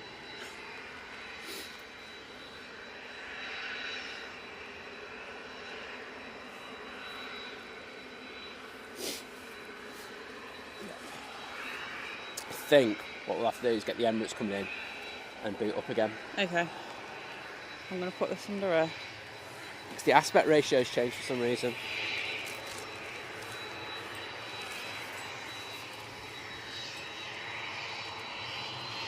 Right. I've no idea what I'm doing. Got a spot going out.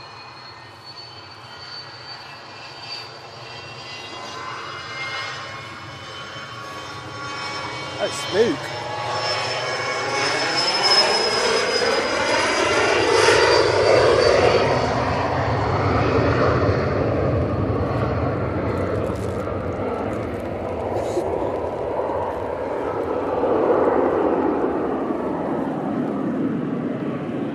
This isn't going to work. This isn't going to work.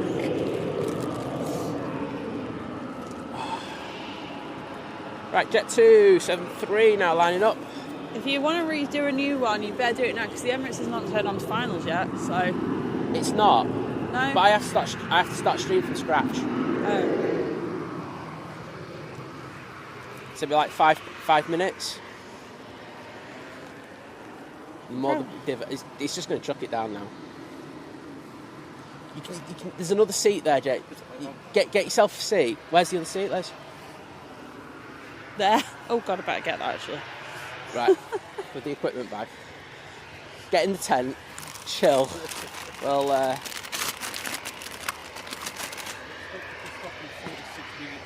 yeah, it's going to keep. So what? It's just going to keep going. We are. I think we're doomed today. I won't lie. I think we made a bad choice by not setting up in the tent straight away. I think we'll just get soaked. What we're going to do is we're going to get the Emirates coming in. We're on like a mobile stream at the moment. It's coming up on like the mobile feed. Oh no, there we go. Yeah, we're just. Yeah, no, it's wrong aspect ratio. Oh no, it's gone back now. Oh, there we go.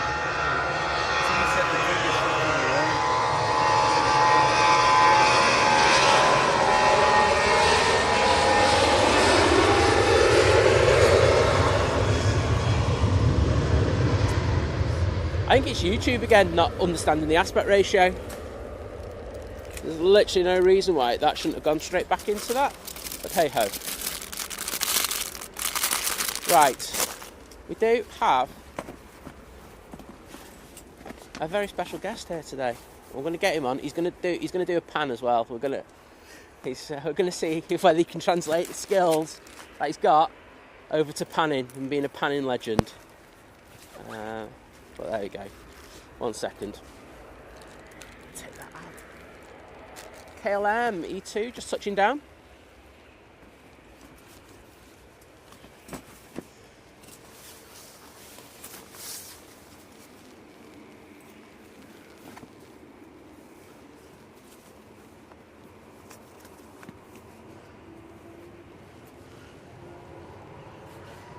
So to just dry everything then. Yeah, I Because think it's all soaked. everything's soaked, but we're at a point now where I was just more worried about the laptop. we've destroyed one laptop already. We got the other one back after paying a fortune for it, so I'm good with that. Right, are we all good? Are we back to? Do we sound all Are right? we back to some sort of normality? You're gonna chuck your mic over to James. And Yeah, I was just going to do. go for the chat, get the Emirates, and then we'll get you on after the Emirates because I think then that'll be a beautiful moment. That's a Nice how you've introduction. done it, Exactly, that's how we roll on that one. So I've kind of given away who it is, but that's if you watch the streams quite a lot. But we'll do a proper introduction after the Emirates comes in. That's fair, isn't it? That sounds right. I must say, I'm very sorry for that absolute chaos that just happened. We're usually a lot better than that. Yeah. As for Harry, thank you so much for the 25 dirhams. Thank you. Saying, hello, sorry, good morning, Manchester. Well, it's great to have you with us today. Yeah. Thank you so much.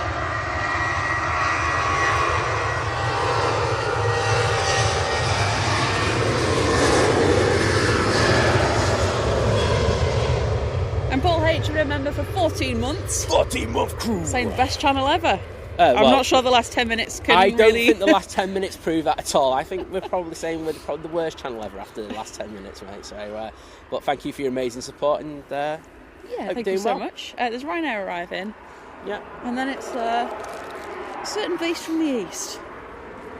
Well, the good thing about this rain will mean that those inboards on the A380 will, I'm going to guess, kick up a fair bit of spray. So I think you know where this camera's going to be going in regards of that. Going to be zooming in. Drop my phone up as well.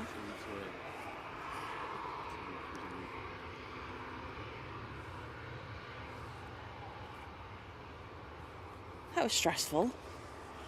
I won't lie, I think I've aged like another 2 years, and like the way I've done the last few weeks, I'm probably going to be at 98 by the time I finish this year. Oh, dear me. It's Good fun. Right, TUI 73 with split scimitars. Cavala.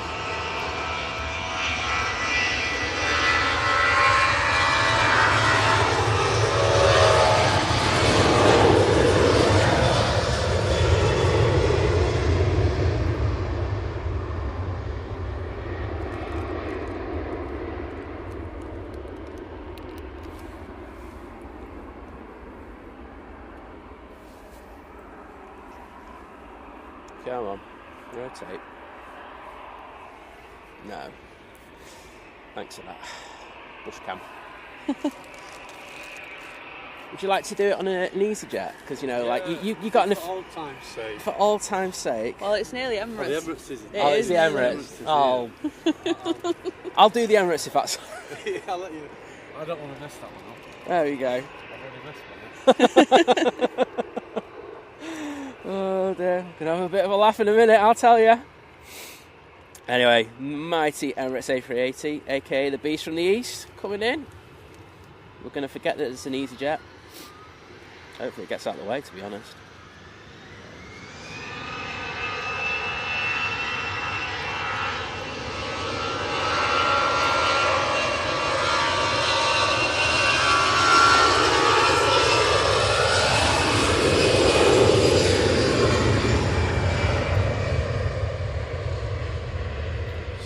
Swinging that nose back round. Oh, that's decent. Yeah, she is. There we go. Come on, bring on the spray.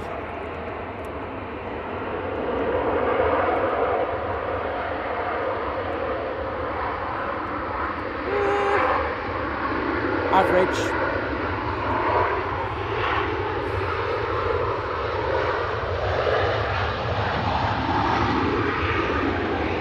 I actually thought it'd be more than that. I was a little disappointed. You know, if you want to go on and start moaning at someone who's just brought that in, you're more than welcome to. There we go. So we'll watch this absolute beaut going to stand 12. Oh, maybe. No. No, I think this one is going to stand. I think they've sorted it. Yeah. I think they've sorted this down. They have, yeah. We've been on there for the last few days, so they're all good. There were a lot of people over there who've been very quiet about it, I will say that though, which is... I have no idea what you're talking No comment. No, just anytime you just go, no comment. Right, I need you to read those last three out because I can't see anything on my phone. Okay. And then I give you that. You've got that. You can just clip it to your jacket. You're good, mate. Drive it, ride it, fly it, walk it. Has been a member for the 7 months, so he's part of the 7-month crew. And he's going, thanks for the entertainment, really enjoyable. I'll tell you now, it wasn't enjoyable. I'm hoping I'm pronouncing your name correctly, and it's Isa Mohammed with the 50 AD saying, super chat for the A380 lovers. Well, you're going to love it even more in a moment, so stay with us on this one. And I've just had a notification saying the rain's expected to stop at 8:21, and I'm hoping that's absolutely accurate because that's 10 minutes. And Vision Thing, one of our mods who knows us better than anybody else, with the £10 super chat saying shambolic, never change. Cheers, mate. I'm going to like that one right now. You can't do it. I'm on my account. I've just actually done it. So. Oh, right, okay. Actually. There we go, Liz. So, it's very apt that we have the mighty Emirates A380 in front of us, because we actually have a living legend with us. And I think if you watch our stream, you know he's one of the best guys out there. It's Captain Ward. Good morning, everybody. There we go. We finally got him on the show. I finally made my way south side. Well, I was impressed you found us so quickly. He just literally walked up as we were just like ripping the tent up and everything. It was the red coat. I'm not lying. Oh, it does like makes me stand out quite a lot, doesn't it? Yeah. I mean, it's in tatters at the moment, but it's falling apart. I will have to get a new one soon. And I'm just going to jump in with this one. Hugh with the $20 super chat saying, amazing, amazing spray from the A380. From one thinker to another. Woohoo! Pray the rain don't hit too hard. Well, we're hoping it goes now. But thank you so much for that, buddy. So, you're here at Manchester. You're I'm here at Manchester again. again. I was supposed to catch your departure on Thursday. Thursday. I came in on Wednesday. Yep. For the first time in 5 months, would you believe? It doesn't feel like that. No, when we parked on Wednesday, the dispatcher said, "Oh, nice to see you. You're back again so soon." Yeah. No, it's been 5 months, and 5 months. And I was meant to go on Thursday. And I was all down the bottom, ready to get this beautiful reel of him, and he was going to look so good. And it's now Sunday. The Manchester curse kicks in again. So I am still here. So, have you been enjoying your stay at Manchester? Yeah. You can lie if you want. It's all right. Yeah. I have, but I've not known how long it's going to be, so I can't enjoy myself fully. Yeah, exactly. If that makes sense. Yeah, because you're having to hang around waiting for that plane to get turned around. Yeah, they're keeping me here to take the grounded aircraft back. So hopefully that gets sorted out. Maybe today. I don't know. We're not going to go into that because the company has its own thing. We'll leave it there, but because that's nothing.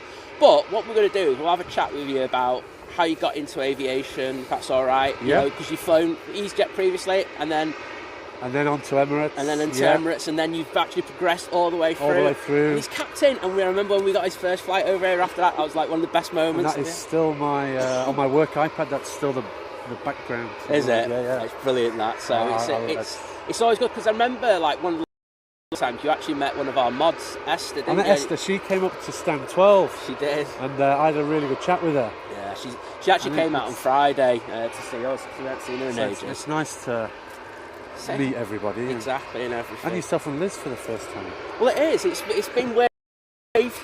I've waved to you several times. We chat regularly. Exactly. It's crazy. And now he's got to see how bad we are at doing what we do. So it's an amazing kind of circle of life. So give us a brief introduction into you know, not too generic, but like kind of just like about how you got into aviation. Everything. You've been a lover of aviation for years. Yeah, I'm one of those people who I know it's cliche, but it's all I've ever wanted to do. Yeah. I grew up in Sheffield, and my grandparents lived in Leeds. Yeah. And I remember we'd go and visit them. And back when I was a kid, the Air France Concorde used to go into Leeds Bradford, and so if I was seeing my grandparents, they'd take me up to Leeds, and we'd sit now looking over Leeds Bradford watching Concorde. And I'm told when I was about 6, I said, I'm going to fly that one day. Well, I think you kind of... I never got Concorde, but... I tell you what, it's not a bad substitution, is it? I'll take the 380. Exactly, it's not a bad one at all. No, I think we all kind of all do that. I remember when I was a kid, and we used to be on I don't know if you ever went down the old terrace that was on top of T1, and you'd be able to walk down. Yeah, and so I was fascinated as a kid, and it's all I've ever wanted to do since then. You like my mate John, who's flying out on the Virgin A380, just since day one, and day one, it's like, this is cool. And then what was it? It wasn't until I was about 16, and a friend of, in fact, my godparents bought me a flying lesson for my 16th birthday. That's it. And I went and did that, and that was half an hour. Yeah. And I was like a kid at Christmas. And just from then, I have to do this for a living. That's it. And that's it, isn't it? I mean, you've done flying lessons as well. I've done. I know it's like I won't lie. I think probably because I did it so it's like the biggest regret that I have is not going on and going on to it. But we all have regrets. It's just one of them. But it's when I speak to John about it as well, and it's the same with you. You can feel the kind of enthusiasm still about it, even though it's just and like people they still say to me to this day, like, "Oh, do you still get excited?" Yeah. Even now, watching all these planes go, I'm buzzing.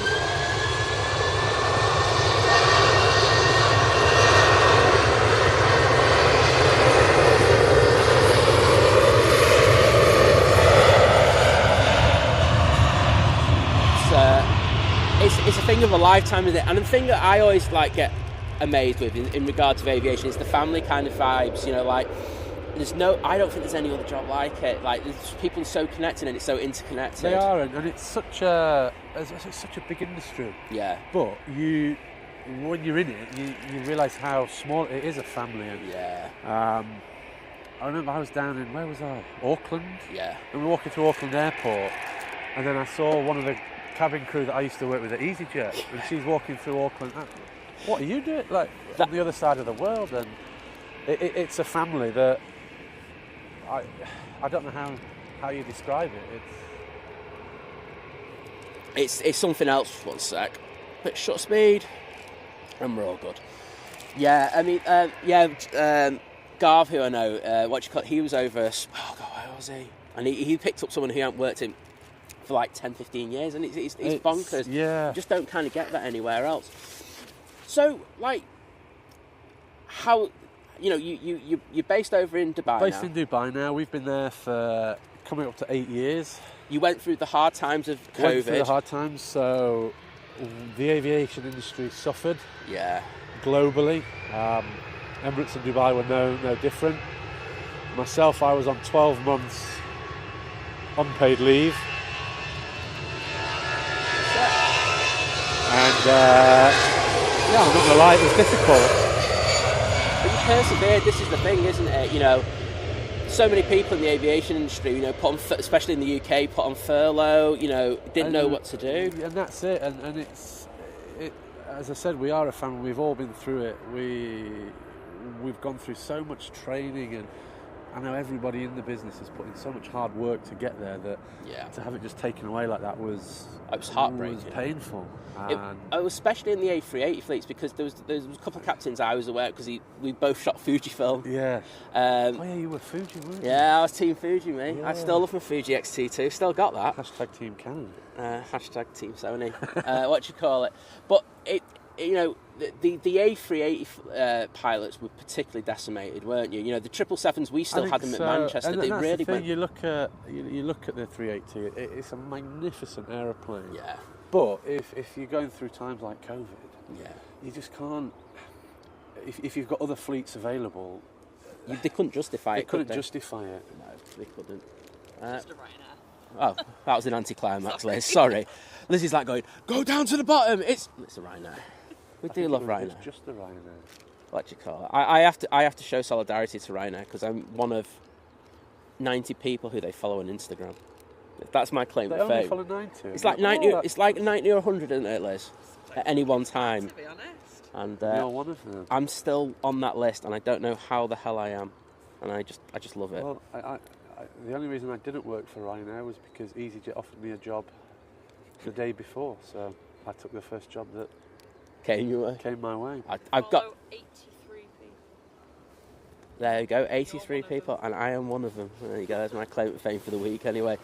But the reason I brought that is just just to show we were talking about the passion, because you stayed there, you enjoyed it, you went through it, and you got your family over there, which makes it, let's be honest, infinitely harder. That was harder because it's not just me.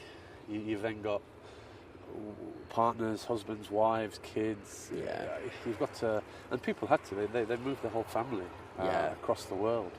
Well, I remember Andy in particular. Oh, Andy literally just qualified in the Andy's here now somewhere. Oh, he's in the Holiday Inn, I believe. Shout out to the Holiday Inn, Andy. To the Holiday Inn, Andy. In fact, he's going out on the EK18, so... Okay. Oh, do you know, I knew he was due in somewhere. He came in yesterday, I believe. This is a legend that is Andy Peoples. He's there. So I'll just give you a bit of it. Andy used to be on the Thomas Cook. He used to be on the... He was dual rated, wasn't he? 321s and the 330s. Yeah. I remember getting shots for him. And unfortunately for him, he got hit by Thomas Cook initially. Yep. And then he got a job at Emirates, went over to... he got type rated on the 380, did a couple of flights, and then COVID hit. And of course, it was... Like a lot of places, it was the last ones in, first ones out. It was. But he's back. He is, and the thing is that it must have been hard because he had to move back, and then he moved back again, which is shows that he really wanted it. And you look at like myself. I say I was there for 12 months, and we stayed in Dubai. So with hindsight, I had it relatively easy. Yeah. Because I didn't have to move. Cool. But I have to say, it's nice to have Andy back. Andy's We're large. off to Osaka together at the end of this month. Oh, that's going to be So a that's naughty gonna trip. be- that should be a very nice one. Oh, well, I'll be keeping up updates on Twitter for that one, I won't lie. But, right, let's get this TUI coming in. Right, Liz, do you want my mic for a minute and you can just go through the chat? Because I think people are just a bit like, oh, this is really cool. oh, something different, isn't it? As I say, I knew he was coming down. I just threw it on him that he's Just for a sec, yeah, it'd be nice to see you. And I woke up this morning and I thought, right, well, I've spent 4 days in the hotel. I need to get out. Get some fresh air. Yeah, and then it started raining. it's just Manchester. And then I broke your setup. Yeah, we are officially blaming him for this. You know what you call it. But no, it was more my stupidity. Liz, I will need the microphone mics and battery in a minute. Yeah, we'll just get that sorted. And we'll talk about your journey through aviation. So, how you, any Absolutely. tips about getting into it in regards of, flight schools and stuff like that. Because I get a lot of questions from the channel in regards of that, about how do you start getting into being a pilot. And I think you're the best person to ask, if I was going to be honest. Having done it. Yeah, exactly. Well, I've got a few friends who've just done it recently and stuff like that. And, you got...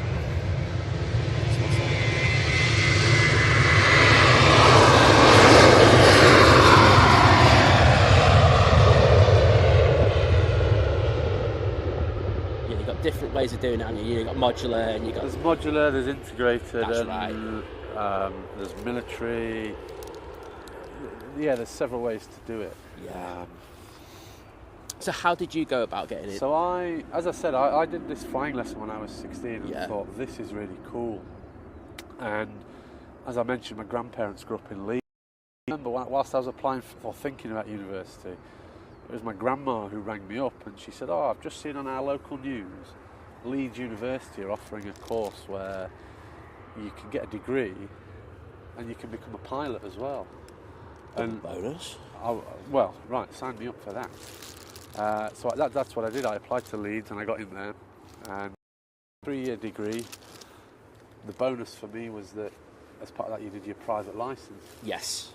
So I spent 3 years studying and flying out of a couple of airports here in the UK. Yeah. And I left uni with a degree and a private licence. It's not bad, Which is is it? not bad. I tell you what, because years ago, effectively the airlines are paid for your training. Yeah, years ago, you would apply, and they would give you scholarships or they would pay for it. And then the airlines went, wait a minute, we're paying you too much here. Yeah, and you look at events like 9/11 had Absolutely. a big impact. For me, it was the financial crisis. 208. Because that's when I left Leeds Uni. So the airlines were like, oh, actually, we're not sure about paying you for the training. Absolutely. One of the best things about university, though, was the aftercare, and they put us in touch with several flying schools in the UK. That's really interesting, because if you look at a lot of flight schools now, you have to pay separately for that, don't you? And so I remember I got 2 free interviews at flight school through university. Oh, wow. And then I went to a third, and I signed up to one school actually, and thought, you know what, I'm going to keep my options open. Looked at a third, and that was actually where I trained, down in Oxford. Yep. 2 years training down there, a bit of time in Arizona.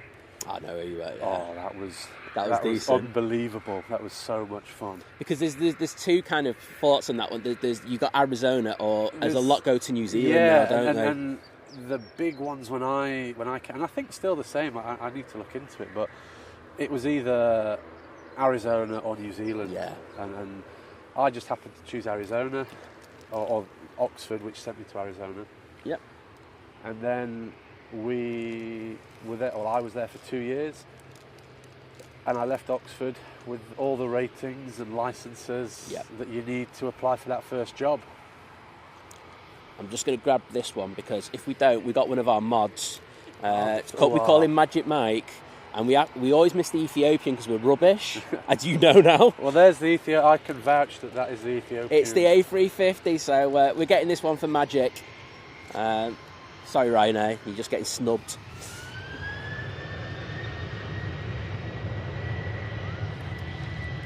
There we go.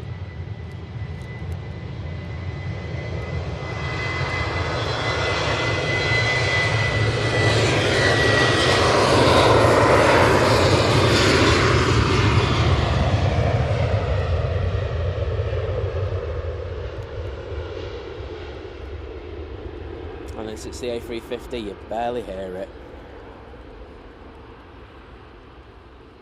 Well, that's really quiet considering the wind is coming towards us.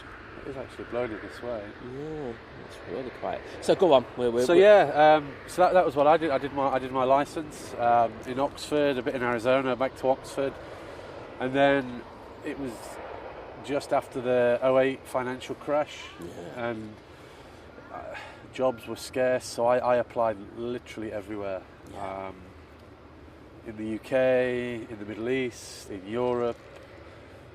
Mauritius I applied to as well. Oh wow, which would have been all right. Yeah, it wouldn't have been too bad. Not too bad. And then Oxford, where I was, they had a link with Ryanair to provide cadets to Ryanair. So everybody put their name forward for Ryanair, and then I think EasyJet started to get on that as well and said, actually, could we have some cadets put forward? And because I was still waiting to hear back from Ryanair, I put my name forward for EasyJet as well. Absolutely. And I think the rest is history, really. Well, the thing is, as well, I don't, you know, I like Ryanair and I have a good relationship with them, but I think EasyJet and, well, it's particularly in the past, I wouldn't say so much now, the relationship between management and pilots is better. I am throwing this directly at O'Leary, I won't lie. But, you know, I know that there are some differences, particularly now, because I get told this, you know, about some of the issues. They're both low cost, obviously. I obviously have got no experience of Ryanair other than the few times I've flown on them as a passenger. Yeah. I can only speak very highly of EasyJet. Exactly. And my time there, it was a brilliant place to work. I was based down in Bristol.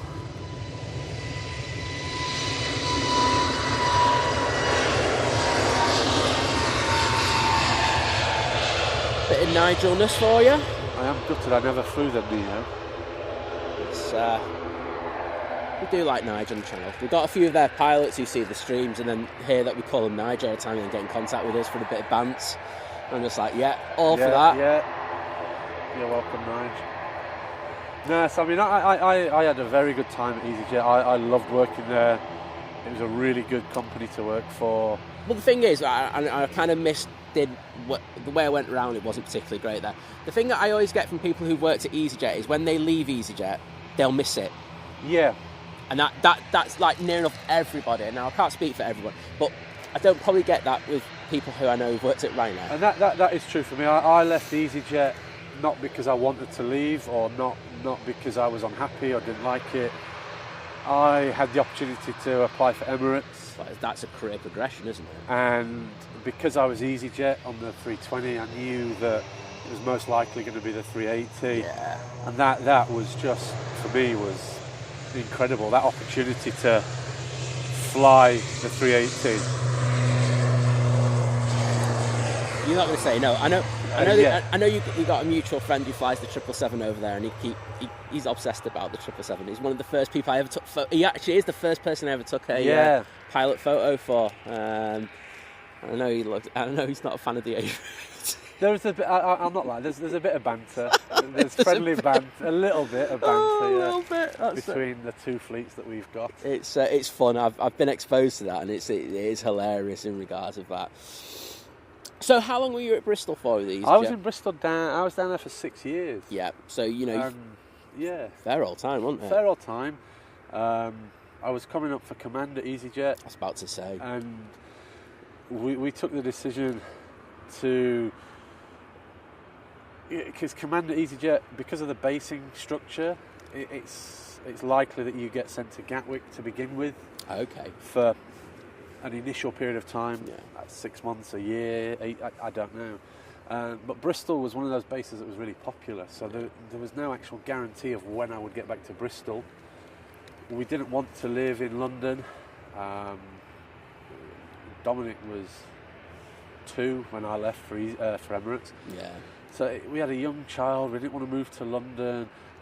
I'd have spent all my time commuting up and down the M4. It's hard work. So it's hard work on families. You know, this is the thing that, you know, the one thing I will say is, regardless of whether you're doing a lot of short haul or long haul, the stresses are there, but they're very different, aren't they? They are. And we took the decision to then, rather than me commuting to and from Gatwick, from Bristol, well, why don't we move the whole family to Dubai? Yeah. We've got this opportunity, and we took a leap of faith and went for it, and that was 8 years ago. It's paid off. Oh, mate. I mean, the lifestyle differences. I know a couple of people who live over there as well as your good self, and it's good. It's hard though. There are positives and negatives. There are, and it's like everything. There's positives and negatives to it. And coming back to that family bit, this week's been tough. It's not like I'm away. I'm away for a week at a time, maybe. Yeah. But when it's planned, when it's on the roster, when you're across the world, and you know you're away, it's one thing. Well, you plan it. But you can plan around the roster, exactly. can't you? So you know. I've had family engagements, and we've cancelled stuff with the boys this weekend because I'm not there. And exactly. It's tough, and it's also the not knowing. I think you alluded it to at the beginning. I mean, I'm not going to go into this A380 whites here because I don't think that you don't need that A for one. That's it. But the thing is, it's not knowing when you're going to go back. And if you had a plan and you could execute it, then you know, family can work around it. But I'm getting. Oh, do you know when you're coming home? No. I'm just going to say tomorrow. just throw it out there. That's what Beth has said. She said, I think Monday. Yeah, I think she might be right. I think even if it goes out today, it'll be an overnight, and I'll have a look on my thing as well in a bit. The thing as well I was going to ask you is because you were just talking about. So if you were going to be offered your command. You're going to go to Gatwick. Now, the one thing I've noticed, because that used to happen a lot here at Manchester, so everyone wanted to be based at Manchester. However,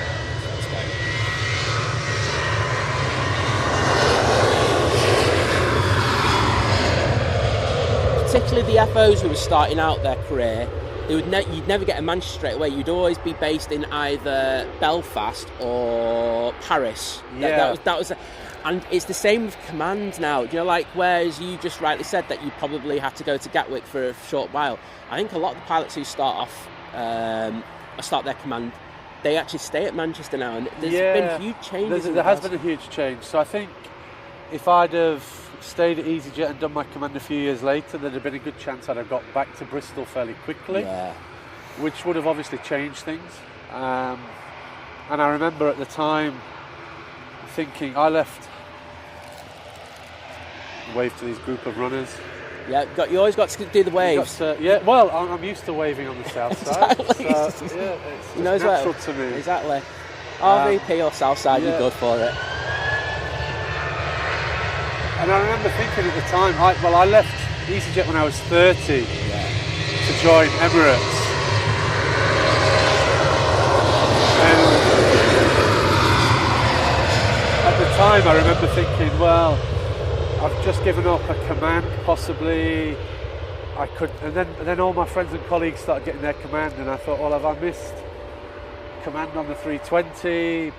And then I just had to pinch myself and say, no, give it a few years, and I'm going to be a captain on the 380. Well, that's the thing, but also what I would also, and this is, I always do this with John, don't I? It's a case of where you are. Don't get me wrong. Turning up 4 days in a row in order to do. Paris and back 4 times. It's a different. Yeah, it's different, and I think you said it earlier. If EasyJet and Ryanair and other airlines are brilliant to start your flying career, and they offer such a wealth of experience, and they're brilliant. Yeah, but the lifestyle is different, and we've not looked back. in 8 years. We love it out on the beast. Oh, we love the beast.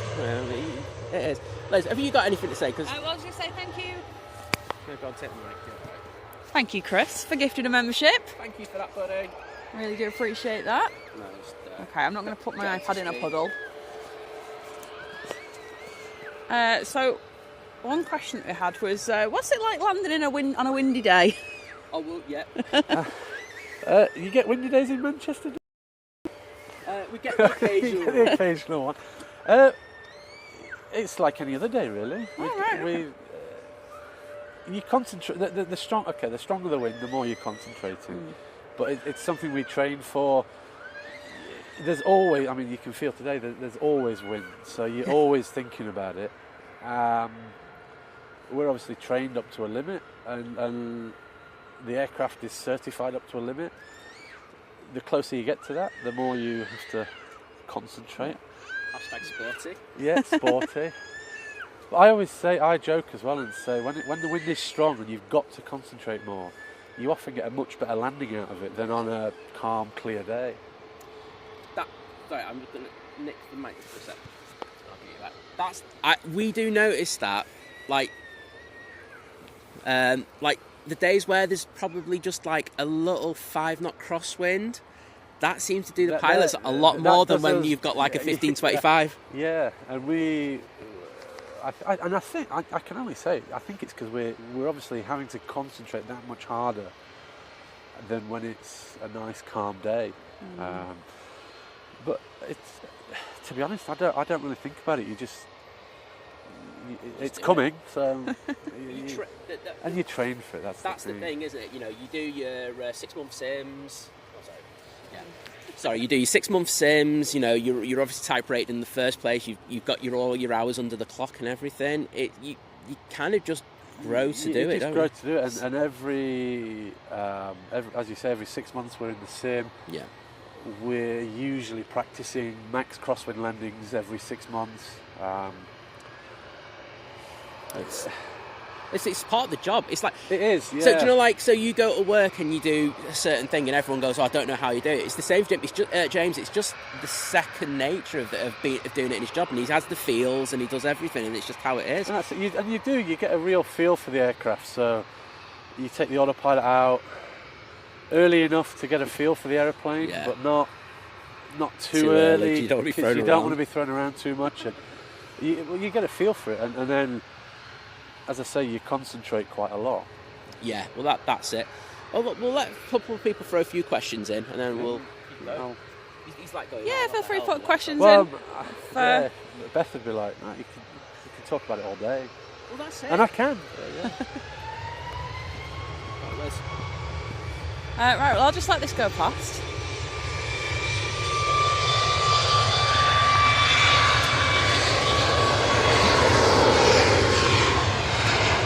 See, my simple question, moving my simple mind, what's it like taking off on the A380 when you're right up at the front? I nearly said this earlier, and I go back to what I said about I still get that buzz. And I know for Manchester, for instance, we go full length off 2-3 left, and when you put the thrust on, you just get that. I'm like a 6-year-old kid all over again. It is amazing. To me, it looks quite slow. It feels quite slow for an aircraft that's big. In the front, you can really feel all the power that it's got. And it is a marvellous thing, and I still have to pinch myself every day that I'm taking it off, and I've been doing it for 8 years, so you still get that buzz. I still get that buzz. Okay. It's interesting people say it's slow, because the one thing I say about the Emirates is, especially when we know the I ask about the loads a lot, and I have a rough idea of what's on it and stuff like that. That thing, half the time, is taken off halfway down the runway, and you've got 737s, and don't get me wrong, Dreamliners, and they're going all the way down to the bottom before they rotate. And this thing here is up by the tower and stuff like that. It's bonkers. I don't know how Airbus have done it. It's magic, I think. But it's a marvellous aeroplane. Speaking of marvellous airplanes. Wow.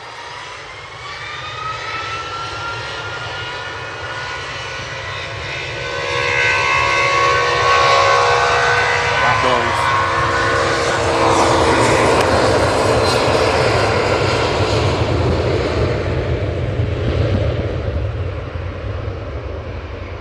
So David wants to know, what's the trickiest airport to land the A380 at?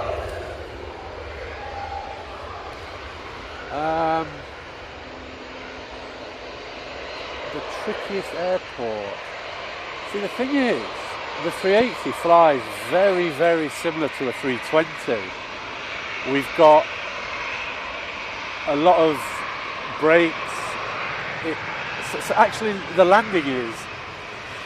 You're looking at somewhere like Nice, which is very challenging for a 380 because of the terrain and the location of the airport.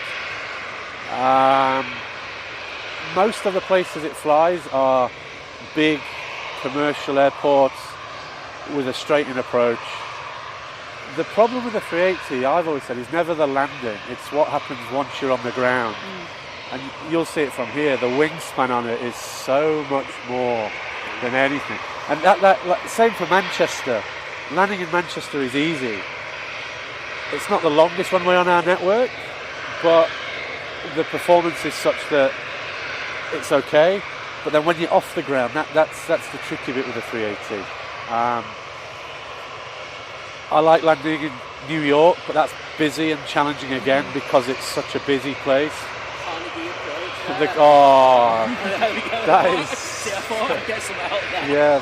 That is a spectacular approach onto that runway.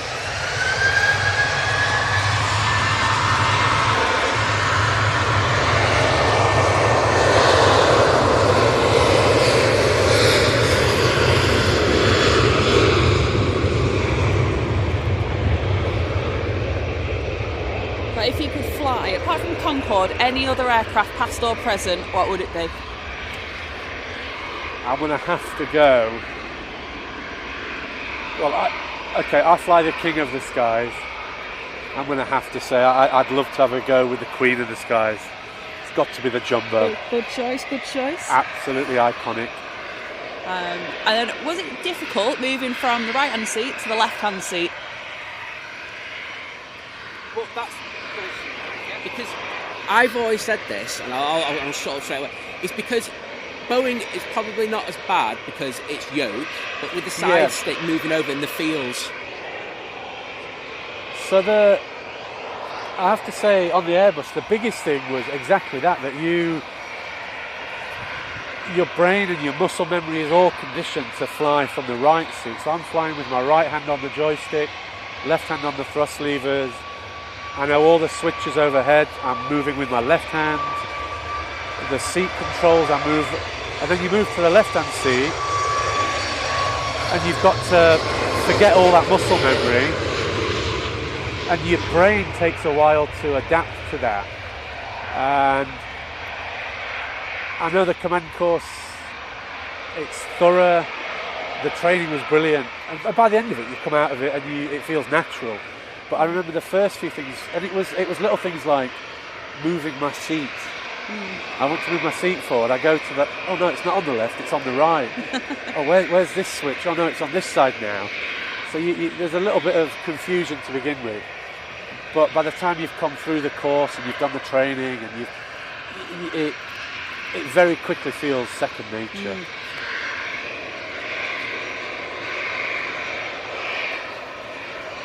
I think there's a few requests there. Please, can you fly over like this part of the country? So we may see you fly over. If I could, I would, but that is completely out of my hands.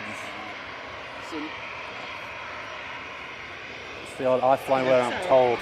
Yeah, what do you call it? As soon as he gets up in the air, Scottish takeover, and he's got all those. And I do see some of the posts on the chat and on Facebook and on the groups like, oh, really interesting, like, because normally we take off out of Manchester.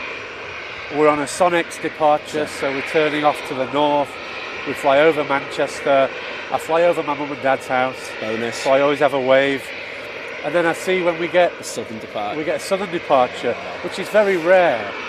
And I see all the comments of people, oh, well, that's purely an air traffic control or a flight planning or yeah. There's so many things, because I think the thing that you've had particularly recently is the disruption in the Middle East, and also, you know, previous to that, Ukraine, where you've had to adapt your flight plans. Yeah, and I was actually flying last month. Was it last month or the month before? Coming in from San Francisco.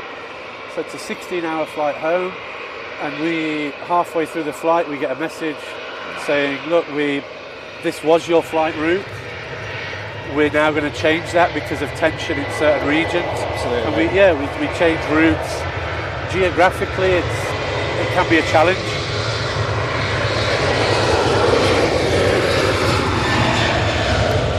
And it's the same here. That there's 101 reasons why we might turn south, not north. Well, the thing that we love, like, especially, you know, on the arrivals for the A380, especially if, you know, you're coming in over Germany and then over Ostend and coming, like, you hit the coast of the United Kingdom and you are literally up here in like 10, 15 minutes. That's like, it, yeah. Bonkers. I mean, and I know that when I'm you know, I'm lucky enough to be a passenger, and I'm like, it feels so much longer when you're doing it, and you're actually up here in like 20 minutes. I'm like, what the hell? You know, the show's over. We're all good, but yeah. I'll just pass it. Hugh's asked a question. Hugh is going for the captain. Have you been able to experience? Yes, I'm going to answer this one already. Have you experienced first class suite? And since Emirates has two different suites in the 777. Believe it or not, I fly the 380. I've never had the privilege of using the first class suite as a passenger on the A380. Devastated. I am. We flew to New York. When did we go to New York? April time. Yeah, it was. And we were on a ticket that would have got one of us into first class, but the loads were such that the first class was full. So I have been in a first class suite on the 380, because on some of our longer flights where there's 3 pilots and we get in-flight rest. For instance, when Peoples and I go up to Osaka at the end of the month, we get rest in first class on those. Oh, okay. Obviously, we don't get. We literally. You don't get the champers, we don't get the champers. We don't get the spa. We literally just have a bit of in-flight rest because of the length. So I have slept in first class on the 380. It's marvellous. However, the new game changer suites on the 777 are phenomenal. They are spectacular. Yeah. And I have travelled first class on an older 777, so I never got the game changer. That was nice, but if I could, I'd love to go on the game changer on our 777. What do you think about the? Because you know, you were talking about Nice before. That's going to be switching over to the A350. Yeah, there you go. See, I'm fronting the questions in my head. That's going to be going over to the A350, I think, in November, if memory serves me right. And what do you think about that? Would you think about switching? Or you an A380? I think you're an A380. I am an A380. I don't know enough about the logistics of it yet. Yeah. We have just announced to a batch of our crew who will be the first pilots on the 350 when it arrives. Oh, okay. So there are people that will be starting the training soon. Yeah. For me, I mean, we just watched the Ethiopian land, and I saw when we were in the other day, I was watching the Cathay taxi. It's a spectacular aeroplane. I would love the chance to fly it. I believe some of the pilots that get to fly it with us are going to be dual rated on the 380 and the 350. Oh, okay. Again, I don't know the logistics. That's an interesting one to go over a quad to. Yeah. But something like that would really interest me, if I could keep the 380 and fly the 350. Just say that. I know you got commitments. If you need to, just say. When my phone buzzes, I just check it's not. It's not. Yeah, I get you. It's not something that's actually important. Got you. But what do you call it? Just like I will. That's the priority. Yeah. That's the priority. Don't worry about streams like whatever. That's an interesting type rating, that dual rating, because I know that we do have that, like particularly at like Virgin now, because I know Virgin 330, and you look at 330, 350. That's a common type rating. Yeah. I think airlines do 777. Speaking of, I was just going to mention these guys coming out, the Qataris. I don't know. Maybe they do a dual type rating on the 78 and the 777. So there's Etihad did it. Etihad did it because my mate was training captain there. I think they're single rated. Maybe they are. But it's something that's going to happen. Certainly, I think for a few of our pilots, will be dual rated on the 380 and the 350. Certainly for the immediate future, I'm on the 380. Well, I don't think it's a bad choice, is it? You know what I mean? It's not a bad choice. Having to choose between... The network's better as well, though, isn't it? Well, this is, again, something that we will obviously find more out in the coming weeks and months, where the network on the 350 will be going to. Yep. Where it will be expanding. We're talking about new destinations, new regions. Well, I think, where you spoke about the likes of Nice, I know Edinburgh's up there. Edinburgh's up there. It's going to be those types of airports, isn't it? Yeah. And I think, and for me, it'd be great if I could fly the 380 and I could come to Manchester and I can keep the 380 network, but then the 350, if that can introduce a few new destinations, what's not to love about that? It's not. Go on, Les. You're answering the questions, it's like without even looking at the chat. I'm just a genius. Thank you. I know Kirsty was saying that Jack's dressing up as an Emirates pilot for his future job day at school. Good, do it. Get on it. He's only young.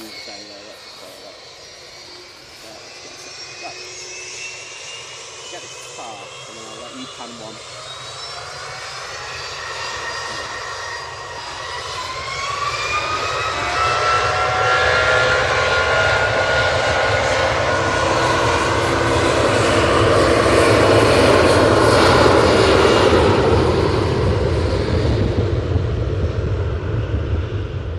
Going back to your question earlier, Si, I think because as well we use the full runway. Well, we always use the full runway here, so it gives us that extra bit of space to get up to speed. And I mean that Jet 2's rotating quite a long way down. It is for a 7.5. But he started fairly high up the runway anyway, so. One of my favourite moments. I'll just stick there for 2 seconds. One of my favourite moments is when you get the A380 going down Victor Alpha. Oh my god. Yeah. It doesn't happen that often, but when we do, it is epic. It looks, yeah. The turn as they're coming off there is scary. Yeah. Right, Qatar. I can't get this one, but as it's all that. Our friends from up the coast.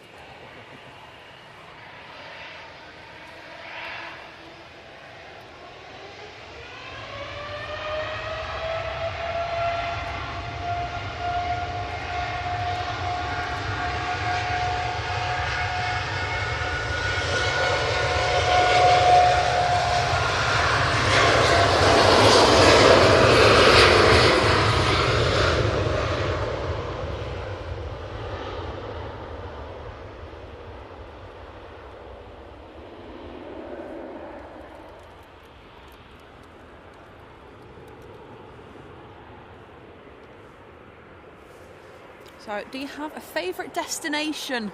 Manchester, no question. Hey, he knows he gets the photos. yeah. It's like, Si. No, we've got a decent portfolio, haven't we? We have, yes, yeah.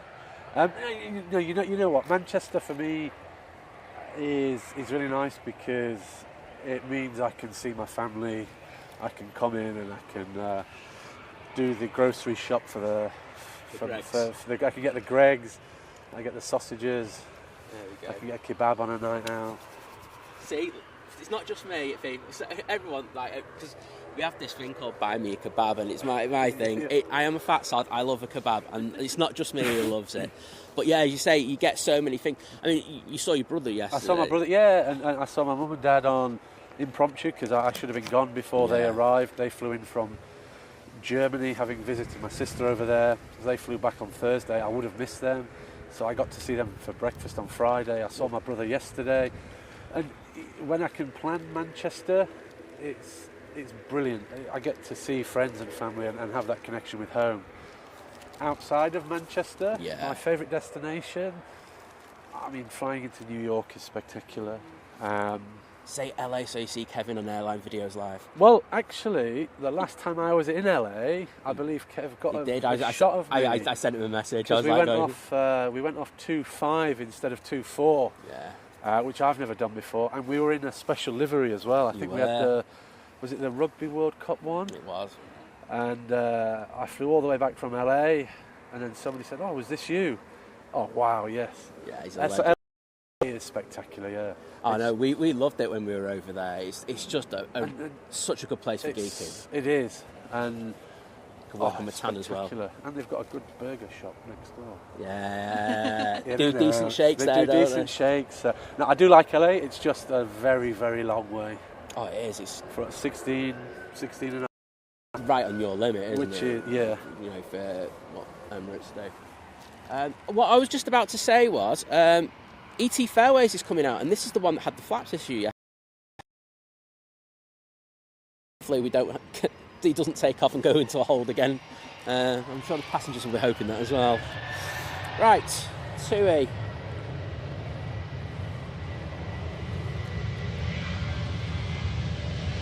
Oh.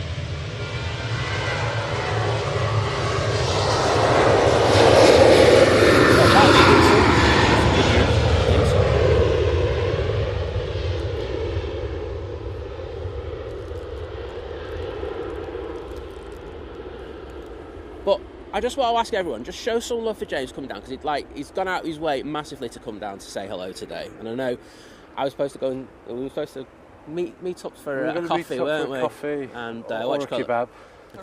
I think kebabs are on the thing. I've got a really good kebab. Next time, kebabs are on the cards. Yeah. Right, kebab, and there's two places in Chorlton. One's won the kebab awards of the year, but the better place is across the road. All right, okay. Well, I'll sort you out. I think, in the interest of fairness, we're going to have to try both. Hey mate, I'm all for that. What do you call it? Everyone buy me a kebab. Yeah. Buy us a kebab. Buy us a kebab. Yeah, that's it. But no, yeah, definitely show some love in the chat, because as I say, didn't have to do this, and I think it didn't happen the other day, and I know you came out to try and get me on Thursday. Yeah. That didn't happen. It's just how it is, isn't it? It is, yeah. And everything. But we do appreciate it. Go on. Yeah, no, I was just going to say, I know there's some questions about training and stuff, but you obviously went over how you got into everything. So I was going to say, I think what I'll do once we finish later on is I'll clip this, and we can sort of post that out, just so I can watch it back and things. Absolutely. My question is, what do you think about plain food? Asking all the hard-hitting questions. Well, again, I'm spoiled. I get when I'm travelling, I get Emirates first class dining. Decent. It's all right. However, I will say this: the best meal I've ever had on an aeroplane was a hot dog on a Ryanair flight. There we go. O'Leary, if you're watching, advertise that. Better than Emirates first class food. Yeah, there is a story behind that one, which involved rather a lot of sangria. And the Ryanair hot dog sorted me out, so that was that's one I remember. The rest of plain food, okay, it does the job. You've got to eat food at 40,000 feet in the air, doing 600 miles an hour. It does the job. I was going to get you to this one. Crap. If you ask my boys, they like the food on EasyJet.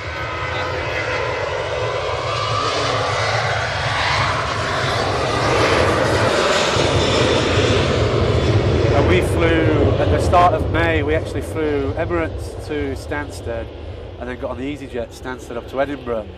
And my 10-year-old said that he much preferred the food on the 30-minute flight up to Edinburgh than the meal he got served on the 777. So. Well, I think this is... Each to their own. This is the most insightful thing I think I've ever heard. I might, yes. YouTube channel. Oh, dear. Right. We've got the EasyJet slowing down. Right, Hugh gifted 5 memberships. Thank you, Hugh. Thank you. And he's just saying, asking, what's your favourite A380 livery of all of them? He's saying his is the Honu one and the Smarties livery. The Smarties is... the Smarties is up there. just because it's so stand out. The Japanese turtles they're brilliant. I would love to go on those. Out of hours, I'm gonna have to go with the Smarties. Yeah. Mm-hmm. There you go. I've had a few decent ones. I'm just trying to think of it.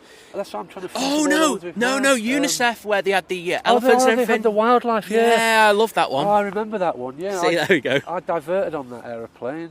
There you go. There you go. Happy memories again, mate. They were actually really good memories. Yeah, we had a good crew that day. Oh, that was brilliant. It's right. I'll get you on the Ryanair, and then you'll be good.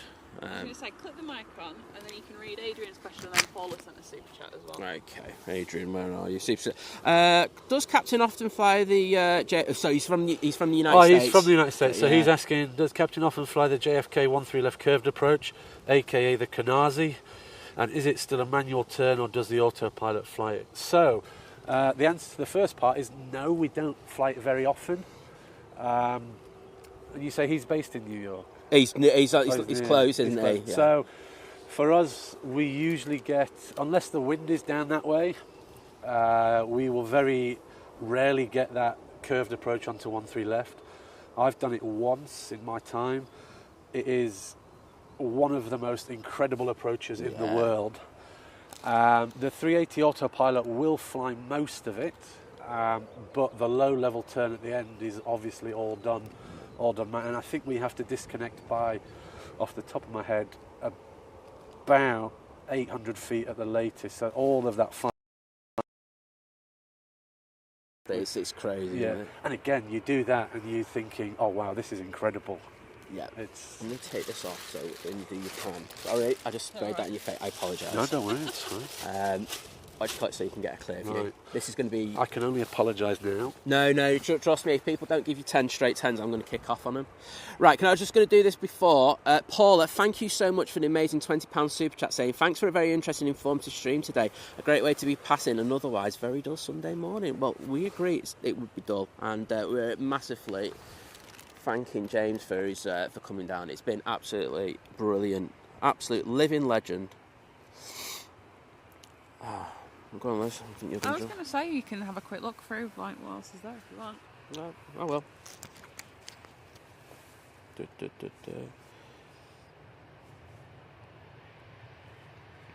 Getting a lot of highs, James, I'll tell you that.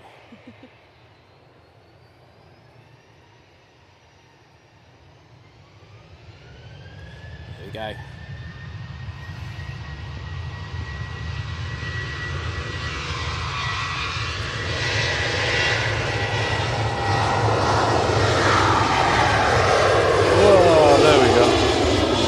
Wanted to keep the harp in the shot, and I see what he did there.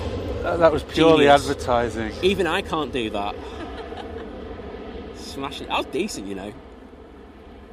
Because I forgot to tell you, just standing like a little bit further back, and you nailed it still. So, you get an 8.6432146 out of 10 for that.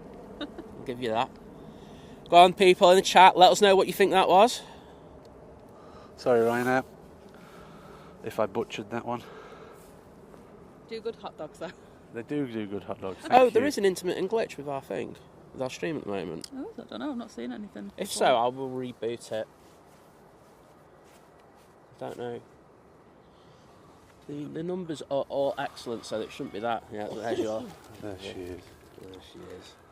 Oh. Looking good. I've seen photos from the other side as well. I saw a couple from the other side. Yeah, people have been getting them in. But yeah, massive thank you for coming down. We do appreciate it. I know absolutely. how busy you are and everything, and it's just to get down here and everything. And of course, 10 out of 10. There you go. Thank you. There you go. You just live off that. But as I said earlier, you know, massive shout out to your family as well, because they're having to enjoy. They're having to endure. Well, I'll show you a picture now of what they're having to endure. I know that she's been tagging me in on She's certain things. is that his plane still there? Yeah, it's a hard life what they're having to endure today. Oh, it's hard. It looks cold there, to be honest. You know what? It has cooled down a little bit. It's only 39. Hard. Oh, no. Noticed in like India, it's been like 40. It's been up at 46. or Yeah, something. high. And we had a bit of weather. Was it last week, the week before, and it hit 45, 46. Crazy. It has cooled down, thankfully, and even at 5 or 6 degrees makes. Well, was it last year or the year before? It's probably the year before when we got into the 40s here in the UK, and we were all literally and like absolutely melt. everyone was like going, "Oh yeah, bring on the 40s," and we literally coped with it for one day and like all like started moaning and stuff like that. But it's that I don't know how you can cope with that. I know when I've been in the States and stuff like that, it's been decent. And like I remember, as I said, I was out in Arizona for a bit when I was training. That was in the 40s. Yeah, touched the 50s one day, but that was so dry. And Dubai's a bit the same. If the weather's dry, you're all right. But when the humidity hits as well, Ugh. Another thing I'll jump onto is because you, like us, are city photographers, or what you call it, and one of the things that you've been able to do with work, like on your layovers, if you've got extended stays, you go out and do some amazing photography. He's been featured, let's just shout this out, been featured in a lot of photography magazines. Thank you. Excellent photographer. I've had images in Nat Geo Travel, Wanderlust, Amateur Photographer, Digital Photographer Mag. I've picked up a few, and I mean, like you, just that passion for photography. It's great, isn't it? And as well, from my perspective, it's something that allows me to just always get out on a layover wherever I am in the world. It gives me that excuse to go and visit a place, see things and experience the world. And if I can take a nice picture along the way, it's a double bonus, isn't it, mate? I mean, that was the thing about when we went to New York. That's the photographers. It's just a treat. That is a beautiful place for photography. I spotted a special aviation shot I'm going to go back to do somewhere down the line. I was. You got some good scores for the print. Yeah, I was over in Brooklyn and I just saw this one shot and I was like, if I get this, I'm going to be like smashing it, because I've not seen anyone else do it. And I was just like, I can't believe no one spotted this before. But yeah, it could be a very, very special shot. But it's an amazing place. I mean, going over to the piers on the Brooklyn side. It is a special place. And again, that's one of the reasons why I say that's probably one of my favourite destinations is not the airport, because the airport can be chaos, but the fact that then you get a day or 2 days in New York. And, There might be a couple of glitches people are saying. Well, I can restart after this. I'm not doing it for another. Hillary Lowe saying, another silly question from me. Do all aircraft take off at the same speed? Not a silly question at all. No. The answer is no, they don't. We have some sophisticated software on board that we use. We input the weights. We put all this into a supercomputer and it says, these are your performance results today. Absolutely. It differs from aeroplane to aeroplane, from airport to airport, and you could have the same aircraft in Manchester 2 days in a row and you'd have different takeoff speeds. Absolutely. We're usually on the 380, we're usually taking off around about 150, 160 miles an hour, something like that. And it'd be the same, different types of aircraft land at different speeds as well. Yeah, they do, and that's another marvel of the 380 is it's the same approach speed as a 320. It's crazy that, isn't it, when you think about the difference. It goes back to the French magic from the people in Toulouse. I don't know how they've done it, but it's absolutely bonkers. Right, I'm just going to do this quick super chat. Well, it's Hugh again. He's saying, off to bed now as it's 3 a.m. in the Midwest. Thank you, Captain James, for taking the time out of your day to talk to us. See you, Simon and Liz, and the lovely Think Planes community, and have a lovely day. Well, thank you, mate. And thank you, yeah. And sleep well. Yeah, honestly, this guy, he's a legend, but he's just like... It's 3 a.m. 3 a.m, it's crazy how many people stay up for us. So that is absolutely next level. Good morning, Mike Mansfield. Good to have you in. And any other questions? Because I can't really see anything. And what do you call it? Yeah, I've sat back a bit mesmerised. Well, it is. It's like it's been really, really good. I've been all over it. But what else was I going to ask you? It looks like the Emirates might be. They've closed everything up. Oh, you see, you know better than I do. Oh no, the At the rear. back hold's still open. Singapore. Oh, again, Singapore 350. See, this is a beautiful aeroplane. We love it. We're so lucky to have that many, and they're in. Is this one coming from Houston? So it's Manchester. We were talking about their crews love this route more than any because they get to go over to Houston and then do two Manchesters and relax. No. Let's get a 7.5. Singapore, that's another favourite destination of mine. Great airport, isn't it? I'm just going to take this.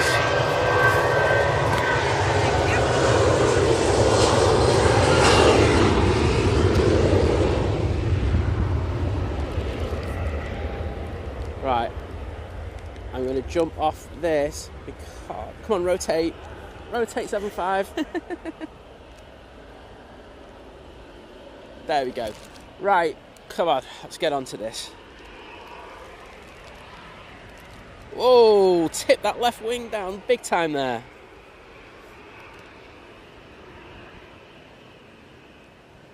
Yeah, so that's in from Houston. And just before the bump touches down, but beautifully done.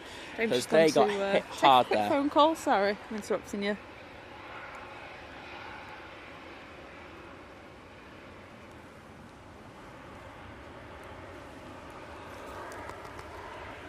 Is there a bit of rain in the air again, or...? No rain. No, it's just flying off the thing. Yeah, just probably a rogue kind of... A rogue drop. Rogue. Mark, thank you so much for gifting a membership. Thank you for that, buddy. Really do appreciate it. And as I say, James has been an absolute legend today. Like, you know, he's effectively downtime, and to come out and help us out is massive. If you're only sort of just tuning in, James, who just popped off to take a phone call, but yeah, James is... A380 captain on Emirates. Absolutely. And Sheila just saying it's amazing hearing how passionate he is talking about it. This is the thing. It's been. Hey. Oh, there we go. So, I'll let everyone work that one out later. I'm not going to put that on on stream, but that's good news, mate. I'll give you the exclusive. I'll leave. I'm good at like not dropping it. I'll let that come on the app later, and I'll go. Oh, look what's on there. Oh, look, yeah. But what you call it? So you're gonna have to get back. No. You've got. We'll definitely keep you. I can actually, if you will have me, I will. 100%. I will stay. It's no, honestly, it's fantastic. No, what we notice about the A380 is like, you know, I have a rough kind of guide of what happens with it. You know, you get the catering trucks off first. You know, they're still putting pallets on there or taking them off. And then once they close down, 9 times out of 10, you're looking at about 15 minutes before you start. Usually everything starts happening about the same time. Yeah. So, obviously from this side, of things, all of the servicing is done on the right-hand side of the aircraft. Yeah. Makes it easy for us. So you can see, and they're obviously some of the last things to go. Some of the last things we close are the cargo doors. I can still see here that they've got one wide open. Yeah.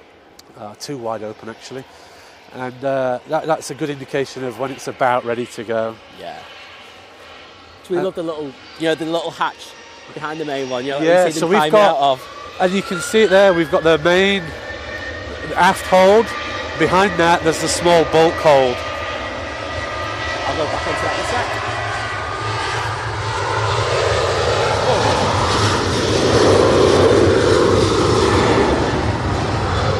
Massive pick of the rudder there. And then get this right now, and then we'll go back onto the A380.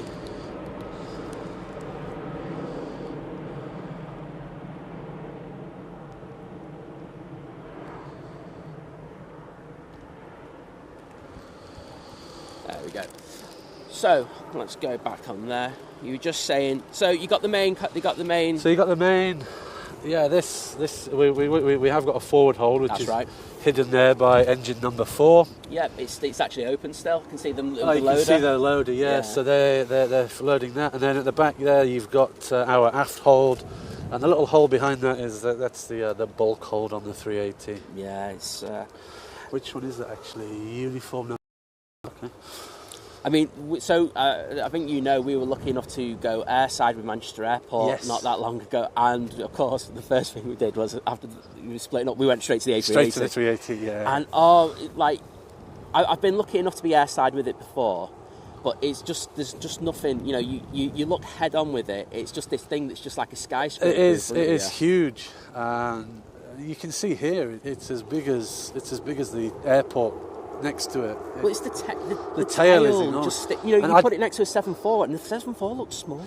And I've done that before. We used to have the BA 74s in at Dubai. Yeah. And we'd if we were lucky enough to land behind them, we'd taxi in behind the BA 74, and you'd be looking down on the 74. Yeah, which is a crazy kind of idea, yeah. Isn't it? I mean, the thing, like one of the shots I love to see is like in this particularly American airports where you can actually have like small planes going in there, and you've got an A380. Oh, let me. I'll show you this one. Again, apologies for this because you can't see it on the chat, but.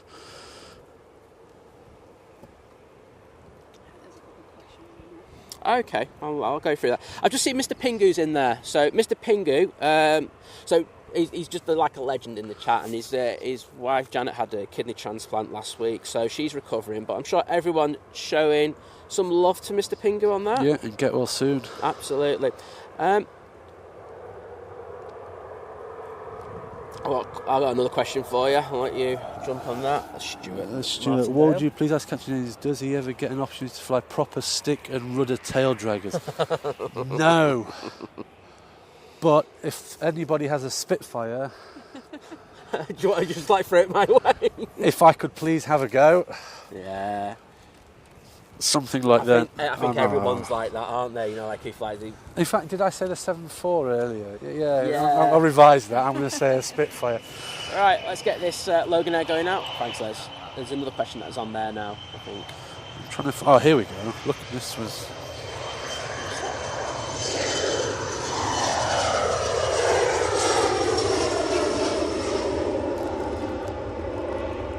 So it's the Logan Air, the dodgy transponder. It's our nemesis on the stream. There we go. So going back to what you're saying, like aviation in the US is brilliant because you get that mix of you got general aviation thrown right in with commercial. And apologies for the people who can't see. Wowzers! So there's literally a picture of a little. Is it a Cessna? I think it's. Or is it Piper? It's a Cirrus, I think. Is it Cirrus? It's a little Cirrus, and it's in front of us in the 380 and. I remember because this was at Washington and air traffic control said, November, whoever the Cirrus was, caution, there's a super heavy behind you with like, and they've told Emirates, just caution, you're following a Cirrus. We're not sure if you can see them from your flight deck. And so that's such a weird thing to hear because around airports, taxiways, they're all measured off to the thing, like if you've got two planes, they know what taxiways can take certain two planes, but they don't know that you could actually see, whether you could actually see or not. They don't know if we could see, and we do have quite a cut-off angle on the 380 because the flight deck is quite high.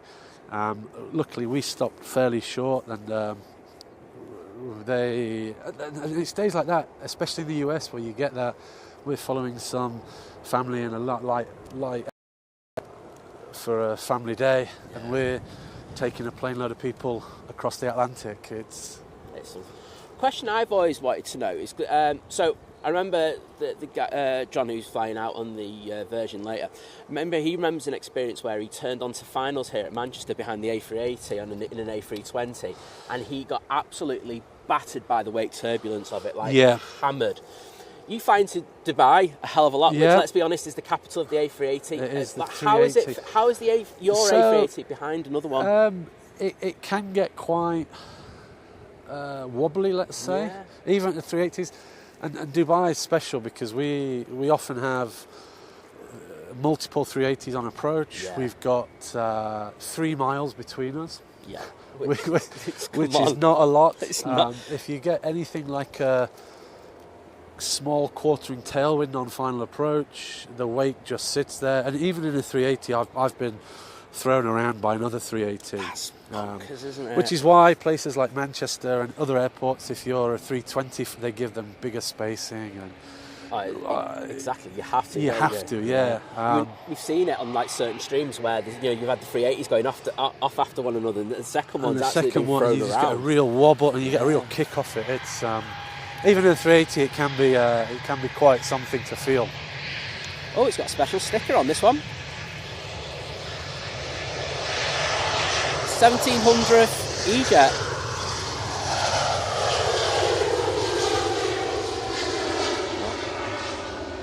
Embraer showing their numbers there. I'm a big fan of this E2. I do want to fly on it. It just looks like a bodybuilder on steroids with those Pratt & Whitneys. Someone in the chat that's flying out on the Emirates in a bit. Excellent. Which one? This one. Oh, obviously that one. Which one? It's been a long week, everybody. Oh, well, we'll make sure to get them. I'll put a semi-decent pan on for you. In fact, I have to give a shout out to a certain lady who's heading out on that one as well. I don't know, it's not the same person, is it? I don't think it. I think it was a guy. She's one of my friends in airside security here in Manchester. Okay. She's heading out to Dubai for a bit. Nice holiday over there. She was joking with me whether I would be flying out on Sunday. I said, no, sorry, I'm flying out on Thursday. This one's about fired. But yeah, she's heading out on the EK22 today, so hello, Andrea. I will hope you have a great flight. I'm pretty sure you will. You will, I know the captain in charge of this one. Winner. And you're in well, that's the thing with you as well, from the standpoint that you were you were a senior first officer. Yeah. You'll know a lot of the captains still, won't you? I do, and it's we are. It goes back to we are a big family, and Emirates is different from EasyJet. Yeah, I'm sure it's different from the other airlines we can see. In the EasyJet, we were a small family in each base. You knew everybody personally. Absolutely. Emirates, we're one big family, and you might fly with somebody once and then never again. Yeah.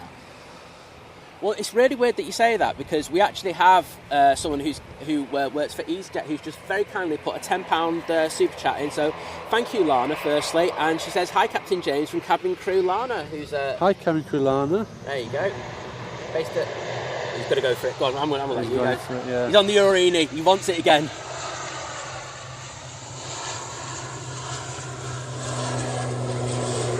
So I went for the... You love that. I go for that tail shot. It's a beautiful shot. I mean, on the Urini, it's brilliant. You can't go wrong. But thank you, Lana, for that. Do appreciate that. And of course, it's Mighty Orange love for both of you. So Team Orange. Exactly. What was it when I was there? Generation EasyJet. Did you fly into Gibraltar? I did, and that is, again, he's up there with some of the nicest approaches I've been.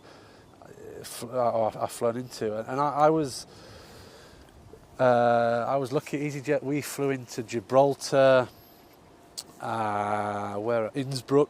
Oh, do you know what I was just about to say? That is my favourite approach of all time. That is, I'm going to put that up there as the scariest approach in my logbook. Yeah. As you fly beneath the mountains. It's something else. I've got loads of video from it, and I mean, I put a shot up of where we're doing, the turn when you go into the valley. Yeah. And that just has to be my favourite shot of all time. It's just magical. I love that place so much, and it's one it's a spectacular. I'd love to go and visit. It's so I don't. Do you remember nice. I do like the UK in the 80s where you just used to have all different types of shops? So like Amazon's Kildare, it's still like that. Oh, brilliant! It's really good. And like Sundays, everywhere's dead, and it's like honestly, it really reminds me of, like, for me anyway, the UK back in the 80s. I love being over there. Plus, I got to have big beers and strudel and all the delicious. Strudel at the airport. Well, but we used to do this. We'd we'd land and then we'd get the ground Dale does dispatcher that. to go and get strudel and bring it to. It's like, right, first things first, 6 strudel for the crew, and then off you go. And Good to great minds, because that's what we did. Platform and everything. What was it? We did strudel in Innsbruck, gyros in Paphos. Catania has great cannolis. Oh, okay. Did I do Catania? I'm just trying to remember what people told me. Where you get food. Yeah, there are some on the roster where they're just known. You see, and in Malaga we used to have this little cruise shop that would drive to the aircraft, and you could buy fresh oranges, strawberries, garlic. So you'd come back with a flight bag full of Spanish oranges. Oh, because I know, from some of the Manchester-based EasyJet things, like some of the pilots, if they're really good friends with them, they'll actually have not picnics, but they'll actually do things, when they know that they're going to be on together. And that's the good thing, and that was always a good thing about EasyJet, because as I said, the basing, you knew everybody, you knew who you were flying with. Yep. With Emirates, it's a lot harder. It's a lot harder. I'm just shocked that you and Andy got one together. That worked out. Well, it's planned. Every month, me and Andy exchange rosters, and we're like, right, where can we go to? Yeah, let's put a couple of bids in for this. Where can we go together this month? I took him to Rome a couple of months ago. Oh, I remember, because you recommended that restaurant to us there. It was really good. Did you? Yeah, that was really good. It was really, really good. That was me and Andy who went there. How much red wine was drunk there? No, and she spilt the bottle over. Well, when in Rome. He came with free wine, though. they felt so sorry for it. It was like, just give her a glass of wine. Just give her another one, yeah. Yeah, what do you call it? But that's an amazing place. It's brilliant, and it's right in the centre as well. Yeah, it is. It's next to Piazza Nova. Piazza Nova, yeah, that's the one. Yeah, so it's spectacular. But Rome again. Rome's one of those places. The airport doesn't do anything for me, but being in... See, this is the thing. You haven't flown into the right airport. So, Ciampino, the approach. Yeah. Oh, the approach goes... Yeah. So I always say this to everyone who's going on... Go with Ryanair. Yeah, because they fly into Ciampino. And it's on the right-hand side. If you sit on the right-hand side... We've actually done a short of it, didn't we? And the views are just like, wow. And Rome, you get to Rome and...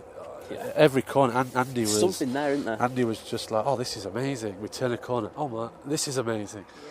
Yeah, it was really good. Yeah, because it was your first time, wasn't it, Liz? Yes, it was. Yeah, I mean, some of your shots from Rome are wait till you see. I've not edited them yet. The sunset... I'll show you the time lapse. Give me a minute.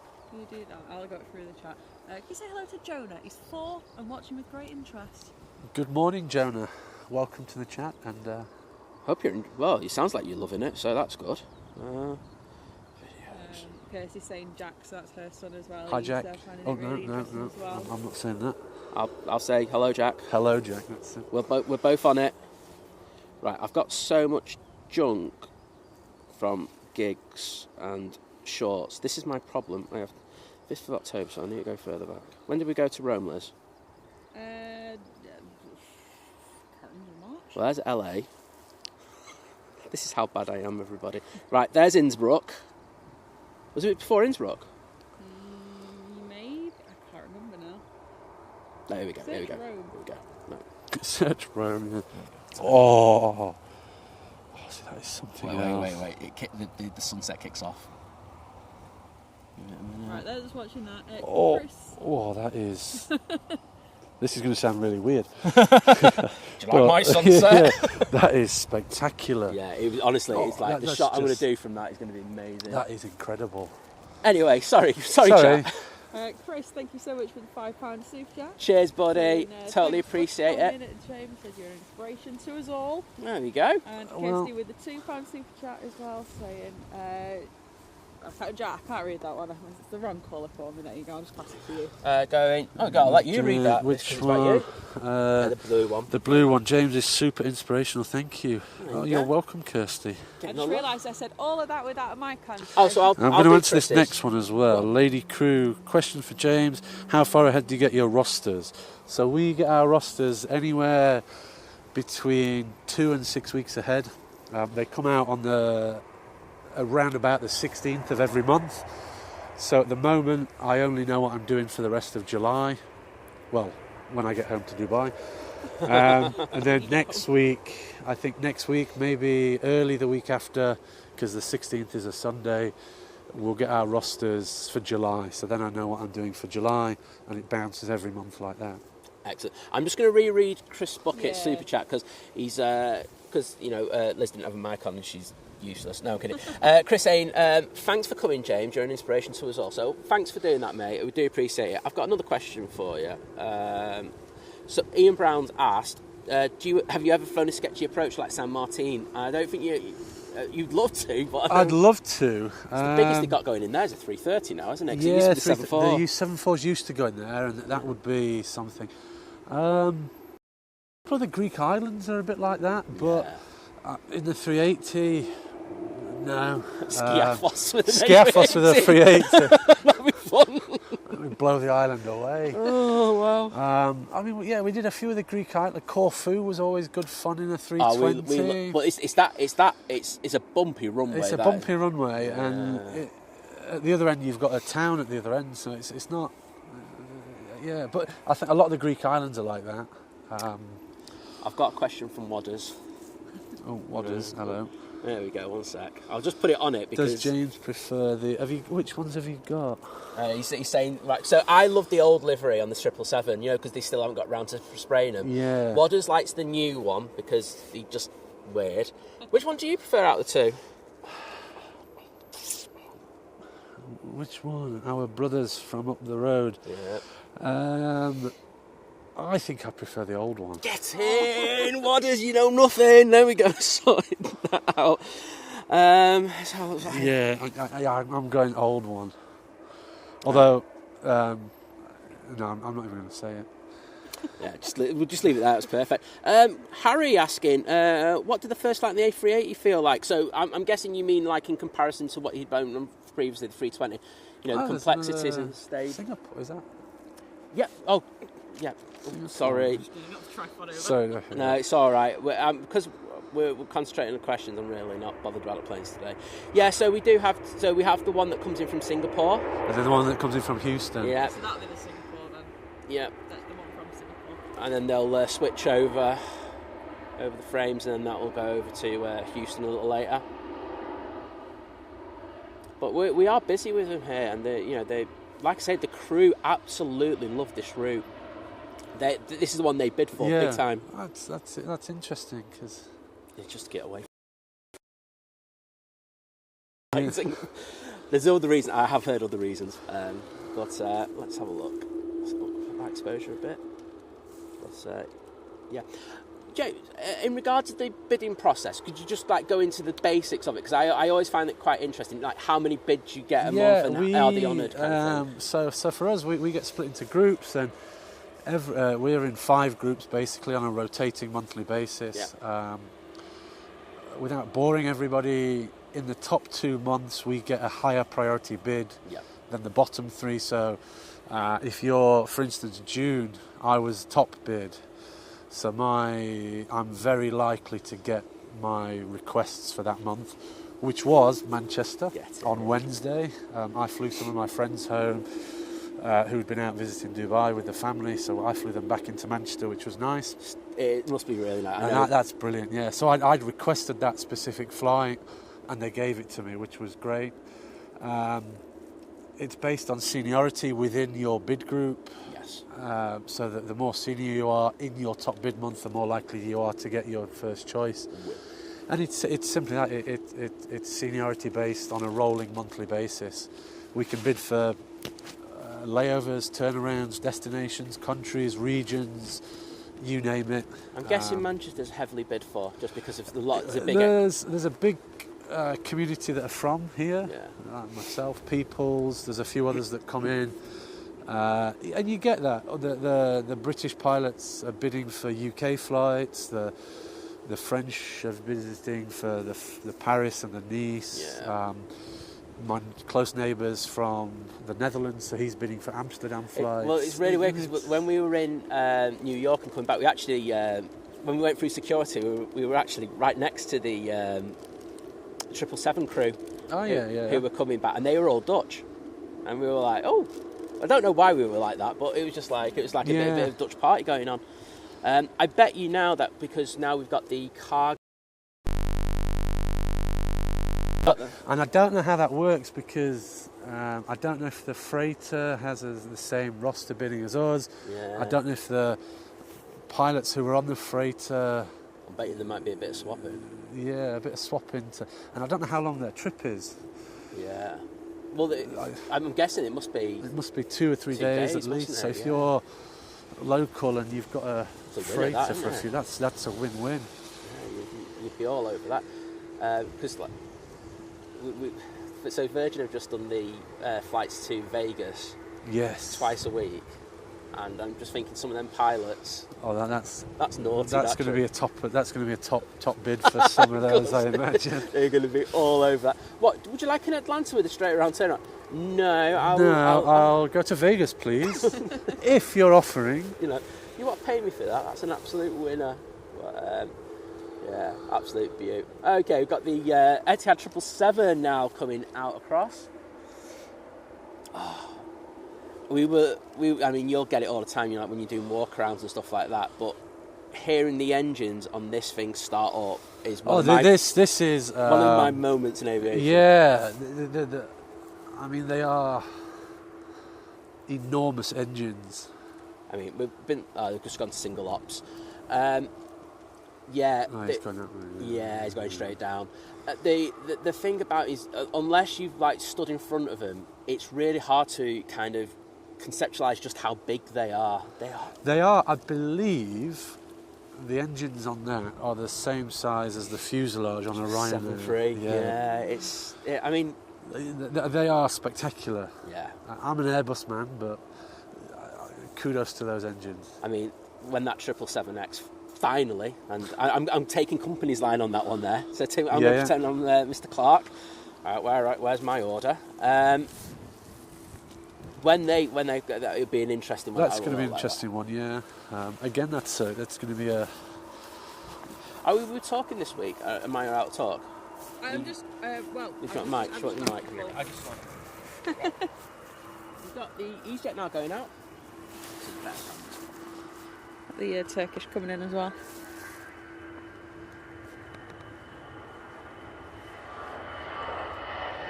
Little wing waggle on that one. Laura, thank you so much for gifting 5 memberships. Thank you. Really appreciate that. Absolute legend for doing that. Really do appreciate that. So a couple of questions. Have you done any go-arounds in the A380? I have, yes. The last one was in Glasgow. Oh, we know. Yeah, I remember that. Yeah. That was. I mean, we go around for many reasons. This is the thing, isn't it? And that's the thing. And I love the media and the newspapers when they get hold of a go around.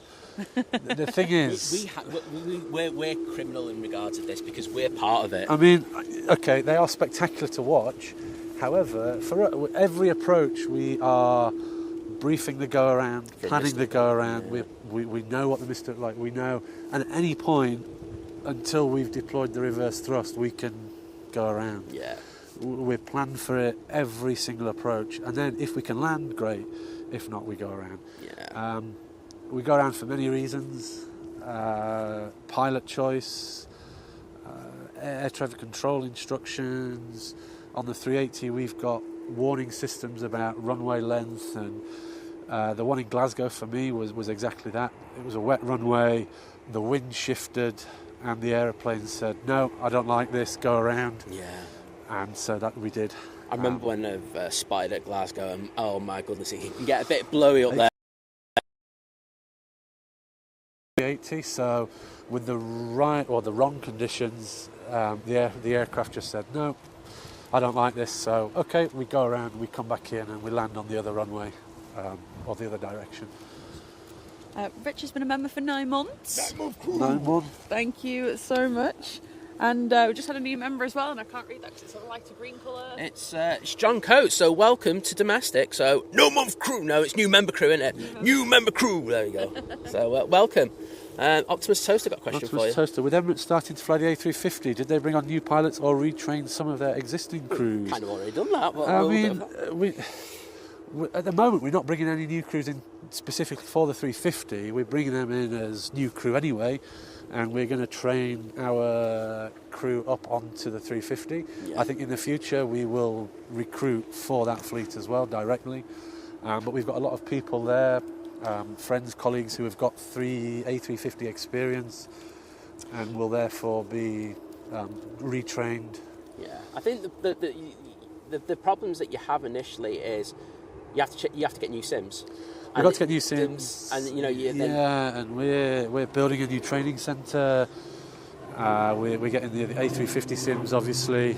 I think the initial pilots who are going onto it have been using sims in Etihad from their 350s, because that's an hour down the road. I believe some of the instructors even went to Toulouse and learned from Airbus. And that happens all over the world. Like a good friend of mine, he works for DHL out of East Midlands. He's gone down to Heathrow to use the British Airways sims for his upgrade. My mate's a captain there. Yeah, so we use each other on 350 sims, and then we'll be doing all the training in-house going forward. So recently, they finalised the plans basically for the new airport. So that was one of the other questions. What are the thoughts on the new airport? Well, you're going to be moving from... we're going to be moving from DXB to DWC. It's Dubai World Central, Al Maktoum International Airport. Yep. I believe it's going to become the biggest in the world. It's going to be like nothing. The airport is already there. Yeah. Not in its future state. It's going to be massively expanded. Absolutely.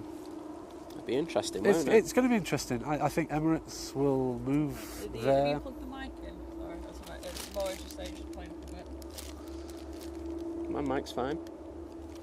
I'll unplug and go again. Might be a bit of water on the mics. I'll nick yours and you can nick mine, because it's fully... Hello. Right, that should do it.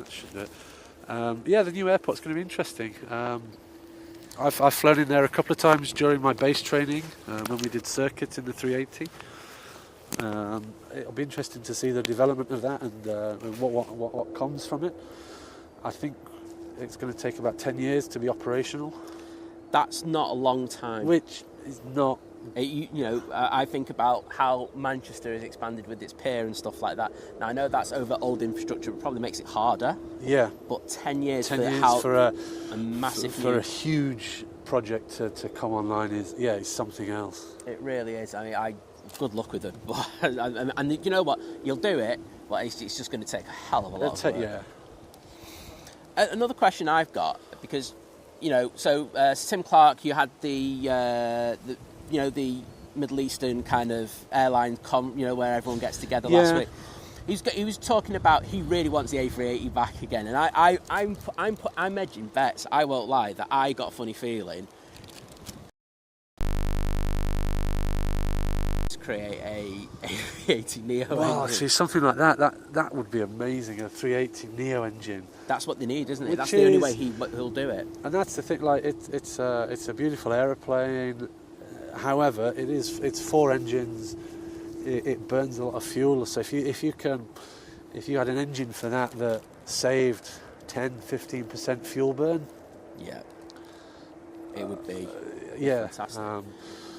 And for the numbers that he speculated, he thinks he could get up to 25. And I was just like, oh, if you get 25, I mean that's an enormous fuel saving. And I think everybody I've spoken to. I think it's the connection. Got the other wire. Which one? The charging wire. No, there's another one of these. Yeah, it just keeps buzzing now and again. We'll have to bring Is it rubbing on my coat? Is that? No, it's not that. If it's a buzzing, it's usually a connection. Let's have a look. No, it's that one there, Liz. Just change this wire over. It's got into the system.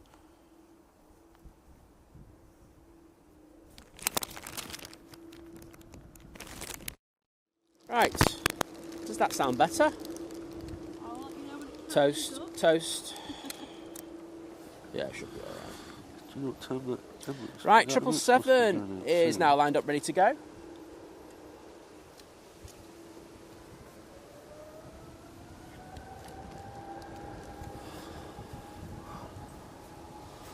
Estimated departure 10 o'clock on that one. You always say 10 o'clock. Yeah. Optimistic, mate. 10 o'clock on that, but he's not got his doors closed.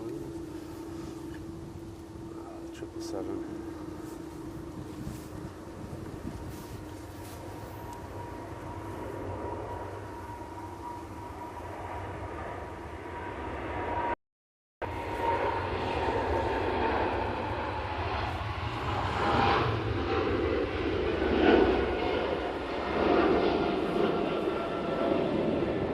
Beautiful.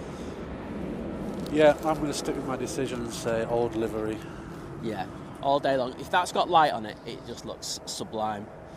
One of my favourite photos from when I first started doing photography was with that, and it's just the light just lights it up.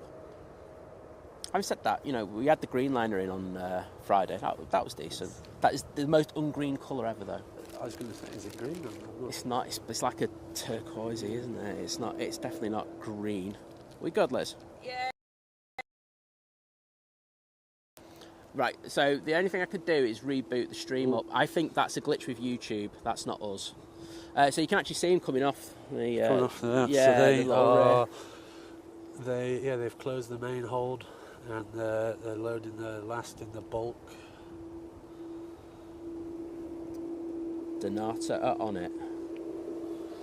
Shout out to all ground handlers there. Thank you for looking after us when we come in. They are good. They do win the turnaround award a lot with us on our channel. Especially, you know, when the first one's going out late and then they've got the next one coming in straight away. We do give them a bit of a shout out. We had that issue on Thursday. One stuck on stand, one coming in. And then you had the 777. Then we had the 777 coming in and they were panicking about that, and then we were like, well, if we can't get off this stand and the other one's still here, and then the EK19's coming in as well. And yeah, it's logistically, especially with the stuff that's happening around the back at the moment with the new pair, means there's a restriction in regards of what stands go on. Yeah. To get the A380 on there. And so if you've got three in at once, it's difficult. It's fun, isn't it? It's we'll let everyone else in the tower and in the office underneath the tower sort that out. Just got an EasyJet touching down.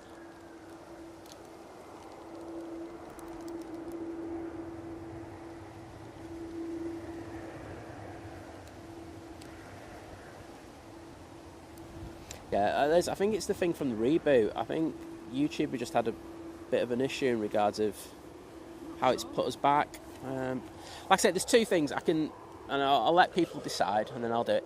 Either just go on it, and you're going to have this every so often, that little clip, whatever it is, or buzz, or I can just create a new stream. It'll take me about 5 minutes. If it's that irritating, my voice is irritating. Mine certainly is. So. Oh no, trust me, I'm like, alright mate, how's it going? I think everybody's the same, aren't they? They hate hearing themselves back. So it's really bad. I'm quite happy I can't. We do have a little bit of rain over Knutsford at the moment, so I'm hoping that just. Is it gonna? I think it's just going to skirt the side of us. Yeah, we're not going to get hit like that, thankfully. Can't be doing with that again. I'll just shut the stream down and walk home. I've had enough. Can't deal with it anymore.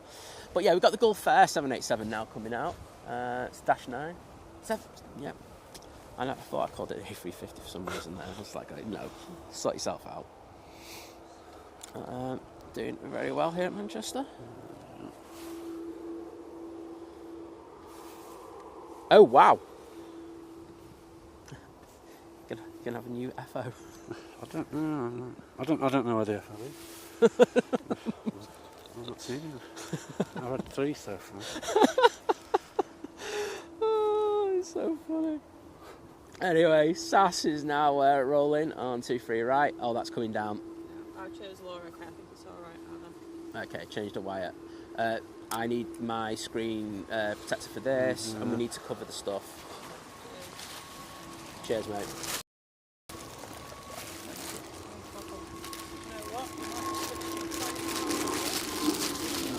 Legend. Here it comes. That's it. Perfect. Right, let's get this over.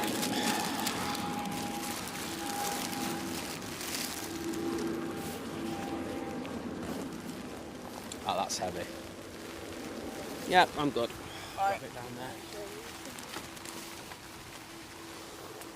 There we go, Manchester raining. It's beautiful. Again, very nice heavy shower.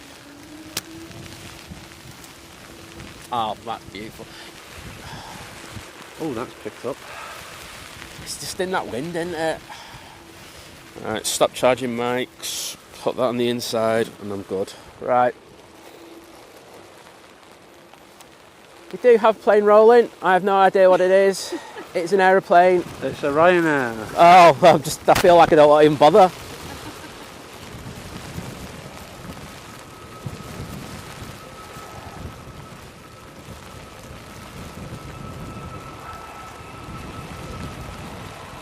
I just noticed. Sorry, everybody. I just realised my camera's exposed.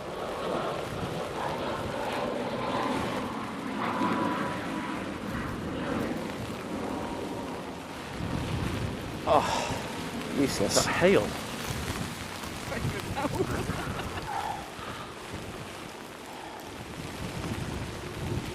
Honestly, I can't tell you how bad it's just got in the last few minutes, so you're just going to have to bear with us. Like I say, we've got the tent out, but when we did it before, it stopped straight away. What's the forecast list? Forecast is... I don't think it's here for long. The forecast isn't loading. There's like little bits. It's just little... Yeah, there's like little bits of showers. Okay. Right. And a howling gale. That wind is just... Yeah. Happy summer, everybody!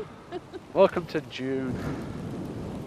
I bet you can't wait to get back to Dubai. I can't wait. 39 degrees, the sun's shining. Right. That'll just about do. Oh, God, that wasn't great. Hashtag soaked. Yeah, I don't think it's here for long. It's literally just going over the other side of the runway, but we just got caught on the edge of it. Just had a PC-24 touchdown. I knew this one was coming in because I love a PC-24.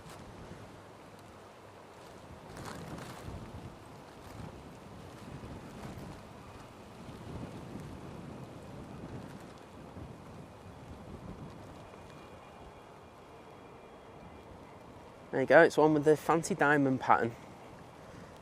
Went straight off the shelf with that one. Very nice. That'll be going off to Signature on the other side. Jim's put the heating on as well. Oh, please don't be telling us that when we're freezing our proverbial backsides off. It's, At least with the wind, it does make the rain go through a lot quicker. I like how you've been positive about it. It's the first time, we've been streaming for years, Liz, and it's the first time I've ever heard you be positive about the rain. So that's a first. So if Liz can be positive, I think we can be. The TUI's now going for it down the back. Obviously got a stand allocated to it. And the Ethiopian's been pushed and that'll be taken onto remotes and that'll go out at 6 p.m. today. There you go. That's all I know about the airport now. That's it. But Right, so Ty, what's your favourite thing about flying the A380? big cockpit. Big cockpit, yeah. That's a decent one. Because honestly, there's some planes still that's like even quite new ones that are. You know, it's pretty tight when you get in there. Some of them are really tight. I mean, we have got a. Oh wow, there's somebody's adventurous down there. The 380's it has got a really spacious cockpit. One of the things I really like about it though is you forget how big it is when you're flying it, and you land, you park up, you get off the aeroplane, and then you look at it and you just think, wow, like we've just flown that. Yeah. To fly so well, like the aeroplane flies like that. It's marvellous. Take that. It is just a beautiful plane to fly. Just a beautiful plane to fly. That was useless that time. That's the first time I ever used that. Now I could call that useless. The thing, here's a question for you from me because I'm a random person. So, there's always this misconception about, when you take off, you've got a lot to do. You get into the cruise, and I'm not sure how many people know, but you're always computing stuff, aren't you, on the go? You're looking at alternate things just in case. We always go on the what if scenario. Yeah. What if something goes wrong now? What if this airspace closes? What if this airport? And we're constant. What if the whole thing? And so we take off, and we're going to spend the whole journey home thinking, right? Well, what? We'll be analysing weather for airports that we're flying over. Yeah. We're looking at notes for the airport. Okay, which runways are they using? Are there any parts of the airport that are out of service? Are there any issues we need to know about in case we have to divert or something? We're monitoring fuel, performance. Oh, sorry, 1 second. No. There's Alan. Oh, legend. Think shorts, man. Oh, wow. Yeah, he's a legend. I don't know if it's YouTube now or what. It's YouTube. We're streaming. Because I think YouTube are throwing adverts in as well. I can't do anything about adverts. But yeah, Alan's a legend, and like there's a couple of streamers here at Manchester who we're one of them. And like if you come through and put a